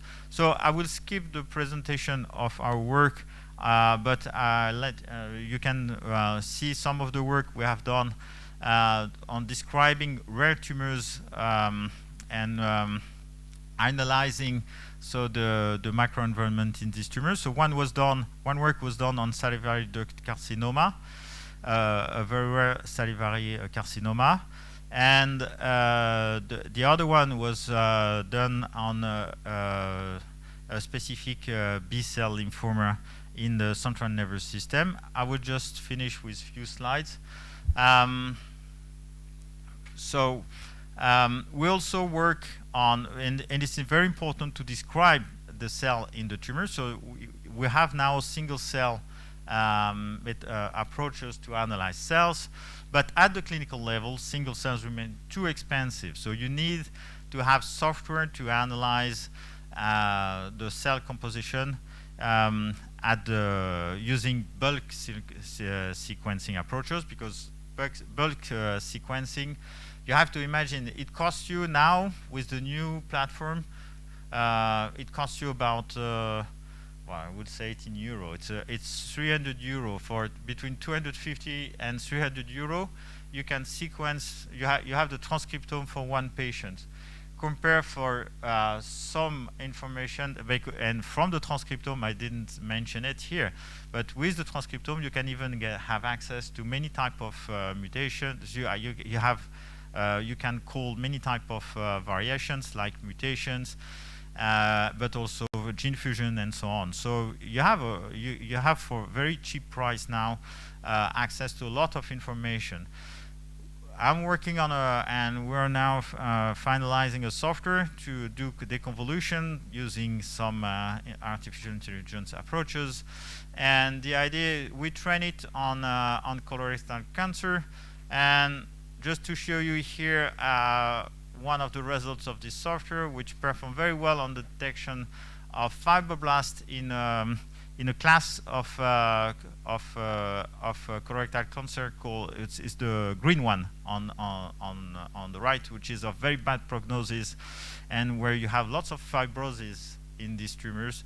So it's very difficult to treat this type of tumors in patients. So it's and it could be confusing because sometimes some of these tumors are infiltrated by immune cells. So you think you can treat them with the immune checkpoint inhibitors, but imagine immune checkpoint inhibitors treatment costs you about 10,000 euro when you missed it, and when you have no response of the patients, then it's unfortunately for the patients, it brings no advantage, and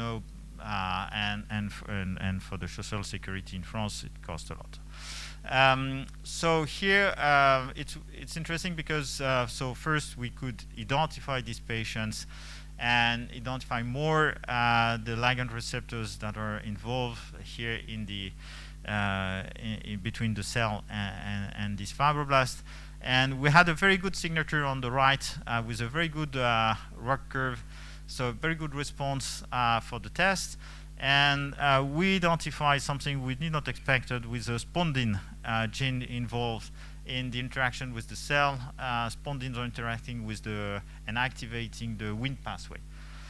And I will finish with the last paper of Anahan and Wernberg this year, where they add new hallmarks of cancer, 4 new hallmarks of cancer, where we see that in this picture they introduce this microbiomes. So because we know more and more that bacteria are involving or present in tumors, and they can be responsible for the evolution of the tumors.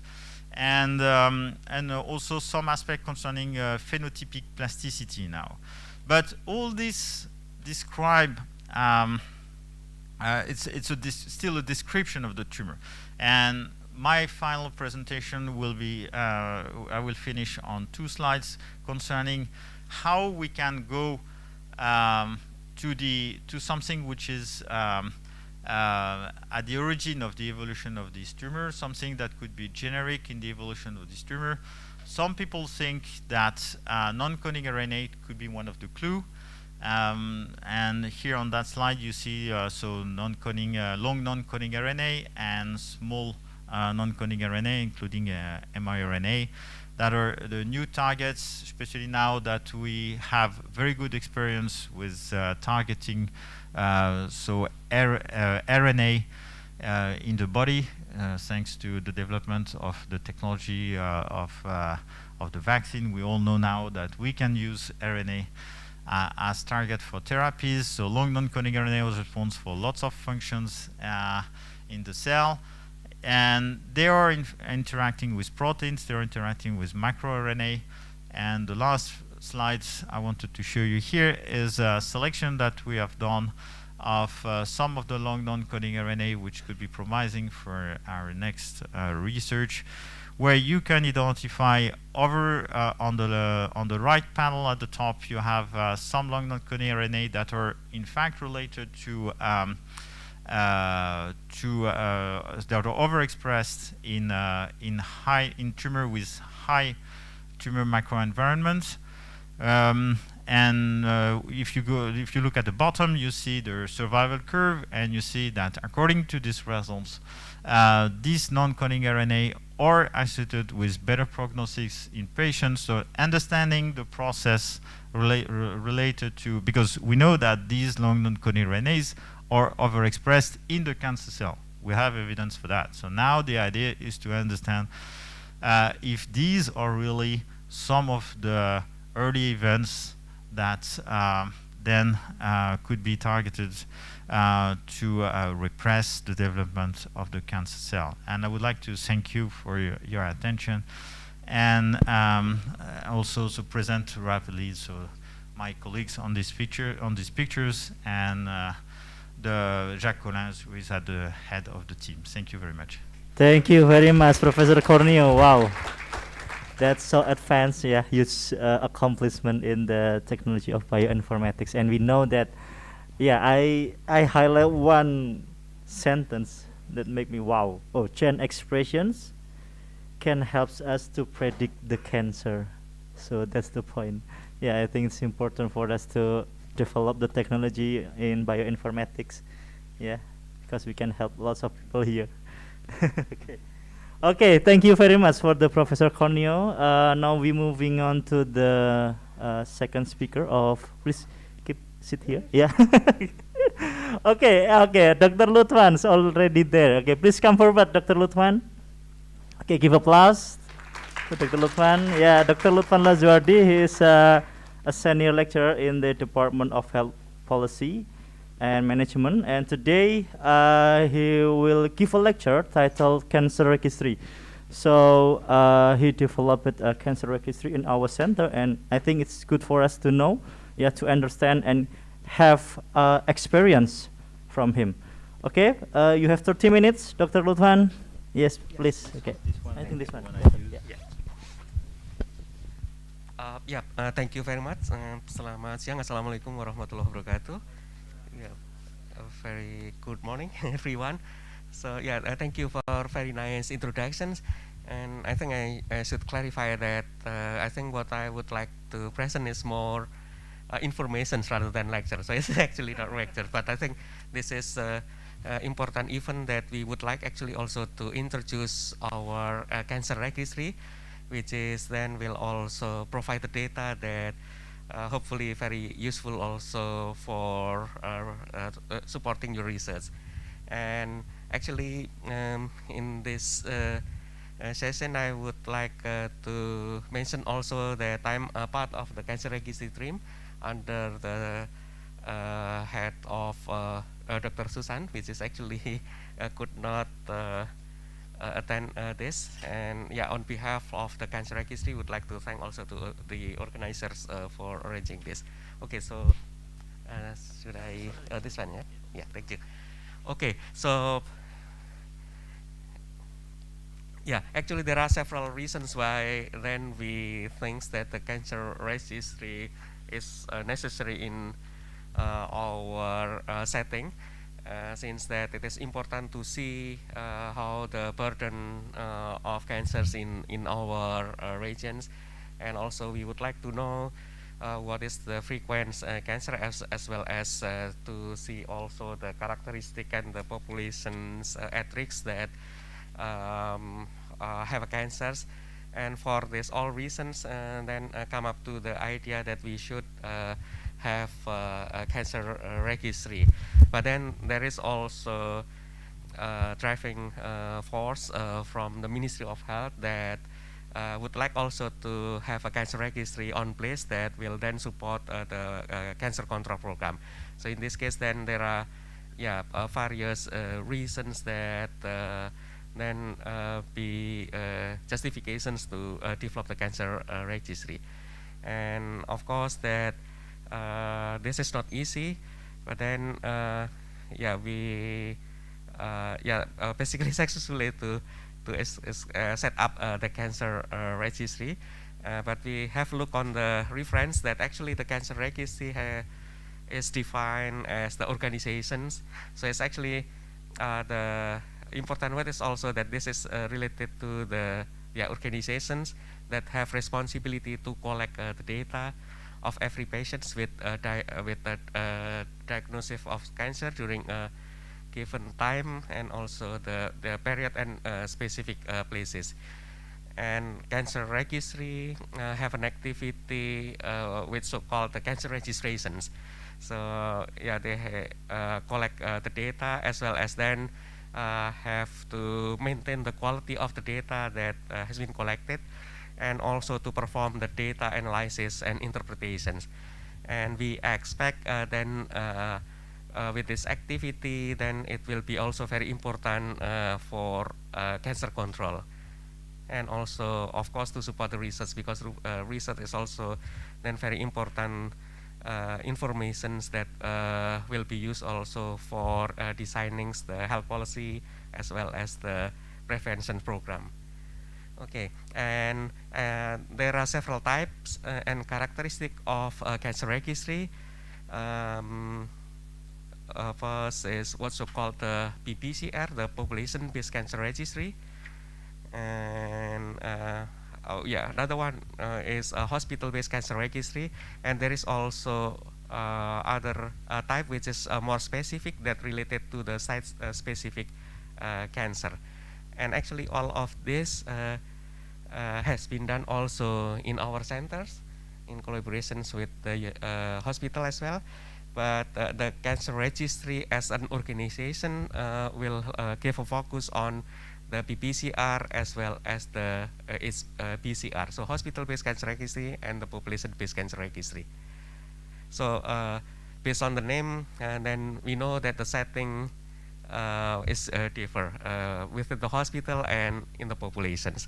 But we will have a slide which is probably this more clearly to differentiate between those of three types. So the population-based cancer registry have a role on setting up the framework for the National Cancer Control Program, and the information that produced is related to the incident. So in this case, then we expect to have the incident rate of cancers, that the denominator is the populations. To differentiate, the hospital cancer registry may produce the frequency data, that the denominator is the number of the cases in the hospital, and this will lead also to support the healthcare facility to provide the better cancer treatment. And then there is also specific cancer registry that actually quite similar with the hospital, but it's more site specific. So then we expect also then to have the frequency with the specific informations, and also to facilitate the cancer research, which is then dealing with, just for example, to provide a better cancers program.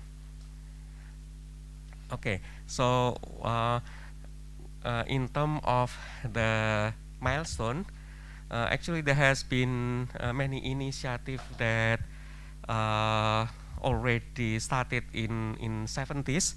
At that time, there is a PPCRs in Semarang, but so probably I should actually put all of on the slide, but the cancer registry in Yogyakarta actually has been set up in 2015, which is part of the extensions of the cancer registry at the National Cancer Center at Dharma East Hospital in Jakarta. And we have actually responsibility to do the cancer registrations in Yogyakarta and the regions. So in collaborations with health facility in Yogyakarta regions. And in 2016, it is expanded also to cover the populations, what's so called the population-based cancer registry. So okay, and as we mentioned earlier, that the cancer registry as the organization, and in this context, then we should have also the office, and actually the locations of the cancer registry is at the 8th floor of the ICC at the Sarjito Hospital. So those who would like to see the activity in detail, then please come to the office.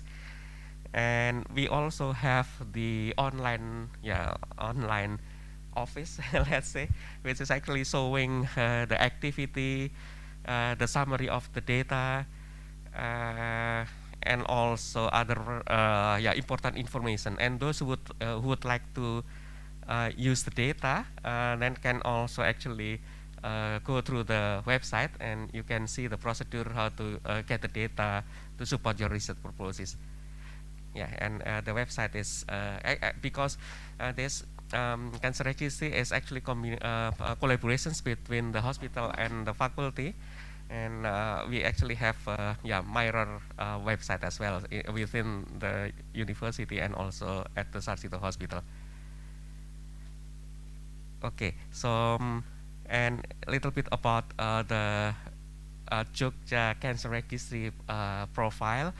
So the data sources come from many department or institution within the hospital, and it actually contains the specific variable, which is actually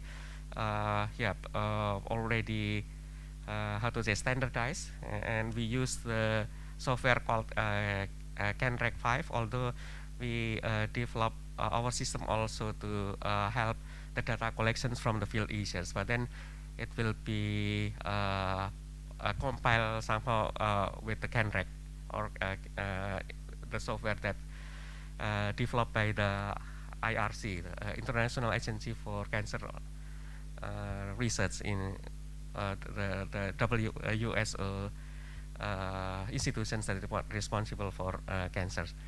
And it has also formal structures, which is actually the requirement to be the cancer registry, and also amended to do the cancer registration, which is actually not only from the Faculty of Medicine, but also from the hospital as well as from the Ministry of Health. So we have amended to do the cancer registrations. And we collaborate with hospital as well as the health centers in Yogyakarta province. But currently, among 5 districts, we only cover 3 districts for the population-based cancer registry, which is representing about 2 million populations. Okay, and well, the data collection process is challenging, and this is actually the things that we have quite how to say a difficult obstacle, because it's not easy then to just take the data, but we have to maintain the quality. We also have to deal with the paper-based data, which is not easy to get, and also that in some you know that there is what's so called the retentions of the paper-based medical record. Usually every in each health facility they do the retention every 5 years. So the not active medical record that will be then keep on the storage somewhere, then it's not easy then to be extracted again. But we managed to do that one, and there are 32 variables that been extracted from the medical record, and luckily some of the health facility already started also the electronic medical record, which is in Indonesia. The regulations of the electronic medical record have been released a few weeks ago. So it's just recently that Indonesia have the regulations related to the medical record, electronic medical record. And this hopefully make then the activity easier later on, because now there has been many health facility already started, although at that time they still actually afraid of developing that because of lack of regulations. And then if all data has been extracted, the cancer registry is actually under the Sarjito Hospital, which is also have their own information system called Symmetries, and we extracted using actually because many of the medical record still paper-based, then we will extract using the be coding using the ICDO, and then there will be several verification steps. And the result of the extractions then it will be reported to the National Cancer Center at Ministry of Health international level. Okay, and we actually also then publish the summary on the website. So those who would like to see how is the situations, then please have a look on the website. And just to inform you also that on the data collections, there are two methods, passive as well as active process. The passive is based on the situations where we receive the report from the health facility. So you see that we have several, about 16 hospitals as well as 70, more than 70 health centers, and they will do routine report to the cancer registry, and we have trained them to extract the data as well as to use the applications, to use the software, and then they will report routinely. But then there is also the activity that our registrar at the cancer registry do the active data collection. So the registrar visited the hospital as well as the clinic that have also data related to the cancer, but not part of the, because there are various clinic also that they have no resources and also not have a scheme to give routine data to the cancer registry, and we have to go one by one to this health facility. And actually currently we already completed for the year 2020. So usually the data that has been collected is retrospective about 2 years beforehand. So, and we get a lot of support actually, and this is just to list some of the collaborators. So it's from the IAC, WHO. There is also specific program for ESMO, Danish Cancer Society, as well as Nottingham, and it is working under the mandate from the Ministry of Health, and we collaborate with the Provincial Health Office. And if you see the progressions of the data, it's somehow quite well. You see there, it's somehow already thousands, and this is very potentials to be used also for research purposes to support your research activity. And this is just to inform you that there are several data that probably will then be useful also to see the incident, the trends, as well as then if you would like to do the research based on the site specific, and there is possibility also. And there is also the clinical registries, which is more maybe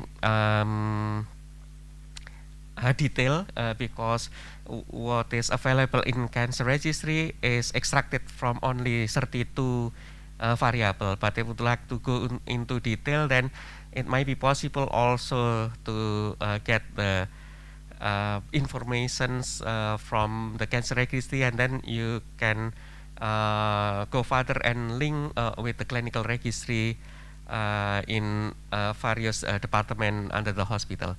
And the user is very also, it's come from the academic hospital staff as well as also from the government officials. Okay, and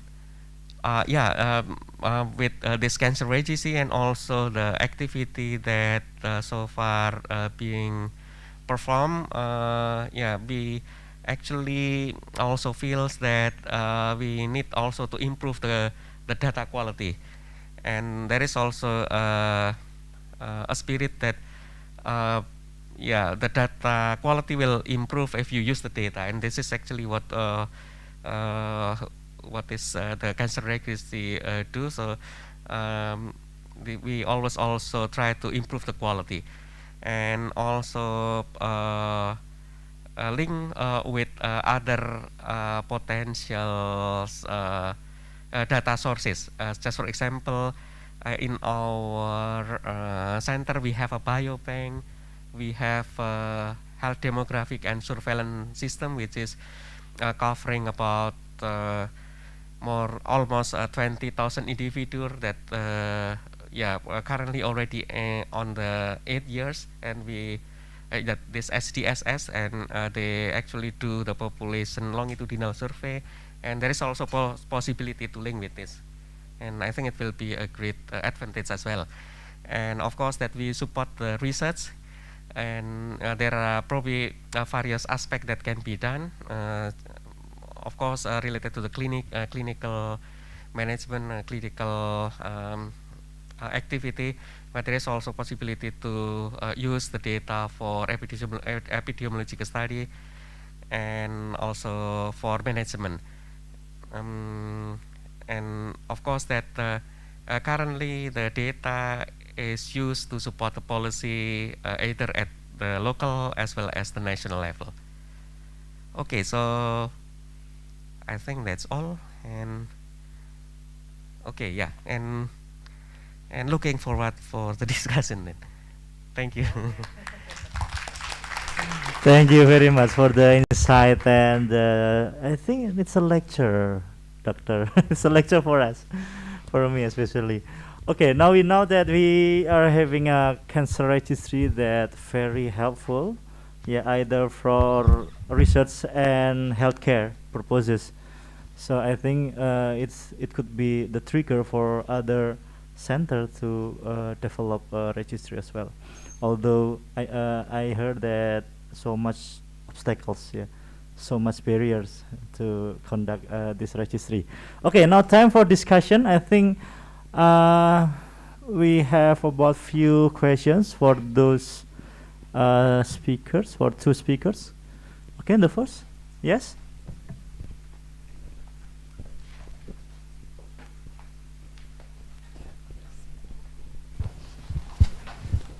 Okay, thank you. My name is Umar from Biomedical Science. I would like to ask the Professor Manuel, despite we know that congenital cancer or inherited cancer risk is about 5%, however, is it possible to screening offspring with a bioinformatic approach since infant and determine how to be prevented with potential therapy like exosome or microRNA? Thank you. Thank you. Yes, in fact, there is some genetic, some familial risk associated to colorectal cancer. Some of the genes are the same as for breast cancer. There are some panels that can be used now at the clinical level, where you sequence a set of, I think in France, it's about 60 genes that are sequenced in a single panel to get the mutations that include, for sure, BRCA1 and BRCA2, for example, but several others, where you can then from that see whether you have some risk or not associated to some familial, inherited risk based on the cancer. But tumor profiling is then something which can be without this genetic aspect of the family. You have also profiling that can be performed, as I described in the presentation, with either exome sequencing, or this is what I'm trying to promote, transcriptomic analysis, to have access to some possible targets for your patient. I would say that exosome or miRNA, they are markers, so they are biomarkers. So all what I've been describing here was, and I focused my presentation on the description of the tumor using omics data, but clearly, behind that, you can also look for biomarkers. We have an activity in our group. We work with clinical teams to validate some biomarkers, and we have identified some of the markers. For example, we have make a publication on circulating DNA in cells. But there are different type of markers you can use. So, but this is, I would say that this work on biomarkers, you have two aspects. So for some markers, using bioinformatics is relevant to get the signal, so to quantify what you want to search for, what you want to measure, and then it's statistics. Okay, you need classical models, or you can do training using artificial intelligence with neural networks and so on to try to improve your biomarker. Okay, is it answering your question? Great. Is that enough? Okay, thank you, Professor Corneo. Other questions? Yes. Thank you. My name is Farhan Rahman from I'm an anesthesiologist and then focused to pain intervention. I want to know to Prof. Emmanuel, maybe have a biomarker or bioinformatic to keep a number or scale the pain scale of the patient, and then maybe you can give information for us, and then to Dr. Lazuardi. Yeah, I want to know about the cancer registry about the pain scale of the patient, because we have a problem with cancer pain cancer pain. Maybe you can give me information about the registry of pain scale, and then how they deal with the pain, maybe with another approach, because it is very important for us, because many cancer pain is very worse. So, thank you. You want to answer first, or yeah, me first? Okay. Yes, it's a very important question. So pain of patients is something very difficult for doctors to take into consideration. Just like also the way the patient receives the disease and will collaborate with the doctor to fight against the disease. This is also, these points are really very important especially in the treatment of cancer. Concerning the measurement of pain, this is something which is difficult it's difficult to evaluate. I don't think there are clear biomarkers for pain. Social science has developed some tools for that. I know that there are some methods to with open questions or closed question systems where you can describe and help the patient to describe how we feel. And I think this is the better way to proceed.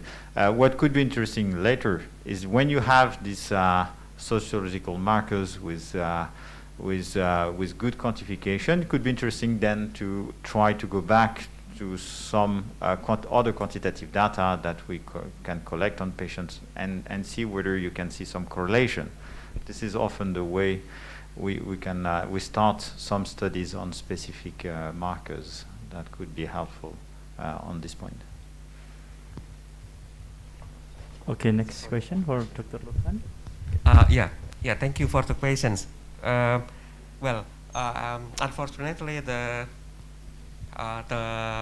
pain information is not yet being collected on the cancer registry, but I think one of the strategy is also that the data from the cancer registry, which is actually already extract several data related to the location, etc., that will be used to track down into the medical record as well. So then if you see the the cases, then it will be possibility also then to then track the medical record, and maybe if you would like to extract the symptom data, then it will be, I think, available on the medical record, or also from the site specific, which is they collect also the more informations.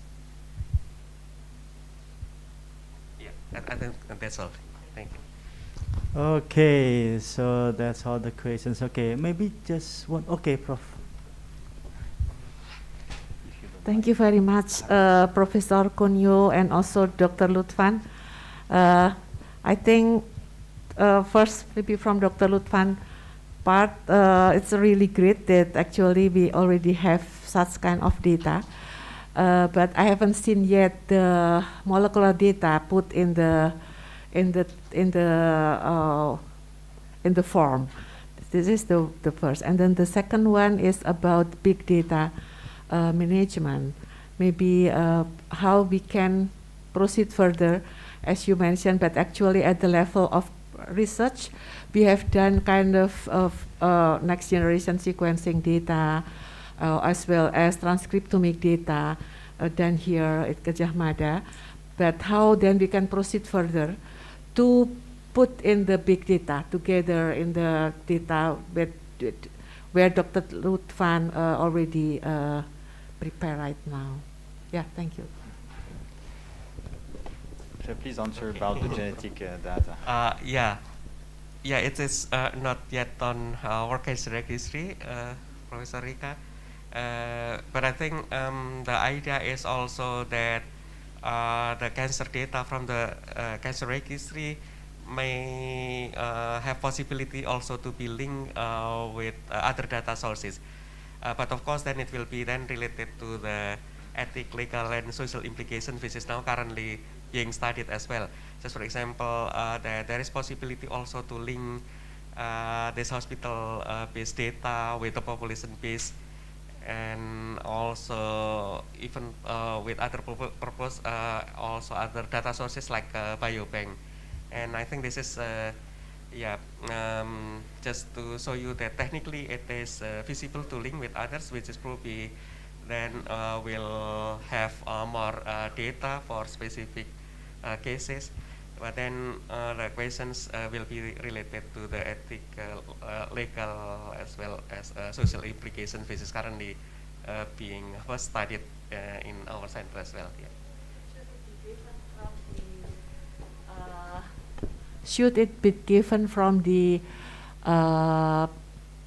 global or something, or should be given from local, from national? I mean, because it should be accessible from all over the world. Yeah.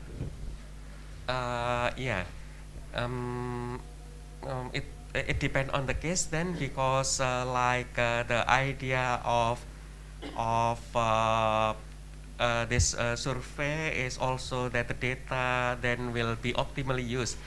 But since that it contains the individual data, then we have to ensure that the data privacy is protected. And it is why now there is also initiative, since that Indonesia have no regulation related to this, we actually also have activity within the biobank to study the potential issue related to this data exchange as well as data linkage. But of course that the data protection, especially related to the individual data, should be put into consideration. But technically it is possible. Thank you. Yeah, by the way, I have one question. The presentation, the fact that you have a registry in is really great to know. And do you have already biobanks in some of the hospitals here in Yogyakarta that are connected to your registry? Not directly, but we have a biobank as well within the faculty in collaborations with the hospital. Okay. Yeah, and yeah, probably we actually can have a visit there if you would like to. So we can arrange the visit to biobank. It's actually, yeah, in the next building. Yeah. Okay, building, yeah. great. That's nice. Dr. Mubareka, so it's very important. This is one point I wanted to emphasize today in my presentation, is that really we are using this clinical data. They are very important. By the way, I think I didn't see information in your registry about relapse or death of the patient. Is this something you are collecting as well? It may then be have a look further from the. Because you see, for example, in cancer, they are when you are doing this. Survival curves, so this Clapton-Meyer statistics, which is very popular in cancer. It's very useful. The most useful statistics, it's overall survival and times before relapse or without relapse. These are really very important clinical information in cancer. I would say Tcga, for example, cohorts provide most of the variables that have been presented in the registry are available for all Tcga patients. So this is, and it has been, there have been a huge work by what we call the pan-cancer program associated to Tcga database, where they have cleaned up all this data to make this really now nicely available.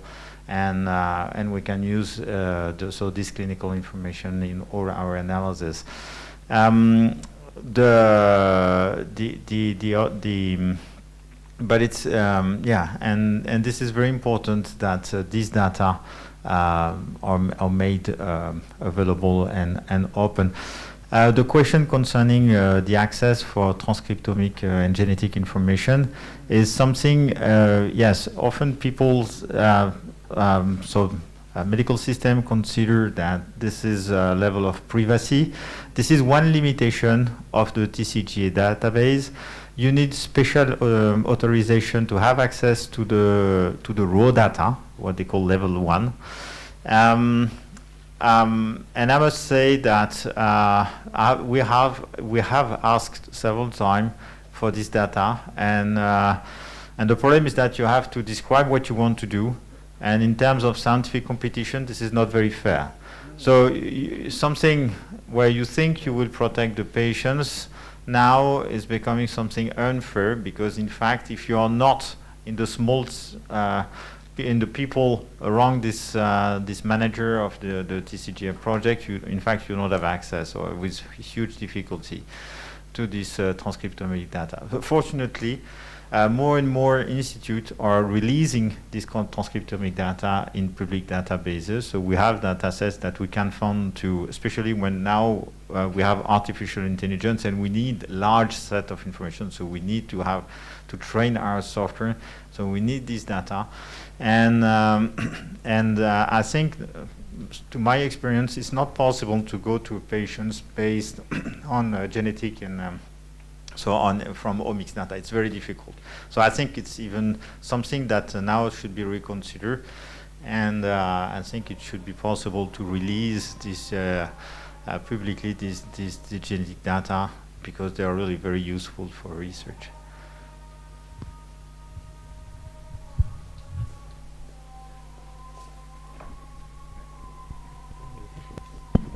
Okay, thank you very much. I think the time for the discussion is already over. Okay, thank you very much, Professor Corneo, Dr. Lutfan, for the very great second session about cancer series. Okay, okay. the Master of Ceremony already coming. Okay, I think we can conclude for these lectures. We have 4 lecturers before, and we can say that either communicable or non-communicable is still a major threat worldwide. So as the scientists, as an academician, we need to catch up. We need to improve our skills, knowledge, and research to improve, especially the research and the healthcare for patients. Okay, I think that's enough for our session. Okay, so I will back the stage to the Master of Ceremony, Mr. Yopi. Okay, thank you so much, Dr. Lukman. Once again, give applause to Dr. Lukman and others invited speakers. Thank you so much for coming. So currently, recently we already joined the webinar series about biomedical unique versus virtual education research exploration series. That today's theme is about bioinformatics and infectious diseases series. Thank you so much for coming. We have Prof. Frutos Rojo. Thank you so much for coming. And also Pak Rustamaji, apakah masih di sini? Semoga masih di sini. And also we have Prof. Emmanuel. Thank you so much for coming. And also Dr. Irfan, thank you so much for coming. And to all our participants, thank you for your enthusiasm and all your questions. If you still have any questions to Prof. Roger and also Prof. Emmanuel, you can meet them here in Auditorium Tahir Pasar Sarjana. Thank you so much for coming. My name is Yopi Darwan. Thank you. See you on the next webinar series. Wassalamualaikum warahmatullahi wabarakatuh. Good afternoon, everybody. Kemudian untuk Bapak Ibu yang sudah hadir di sini, panitia telah menyediakan kudapan, bisa diambil di luar ruangan ini. Silakan diambil.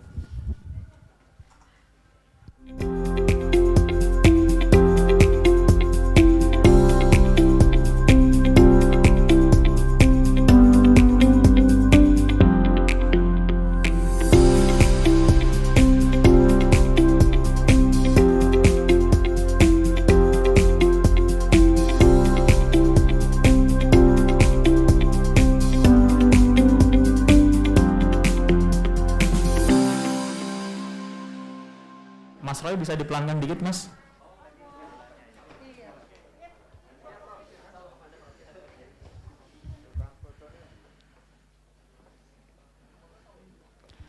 Fajrul, timnya Fajrul. Monggo bisa merapat.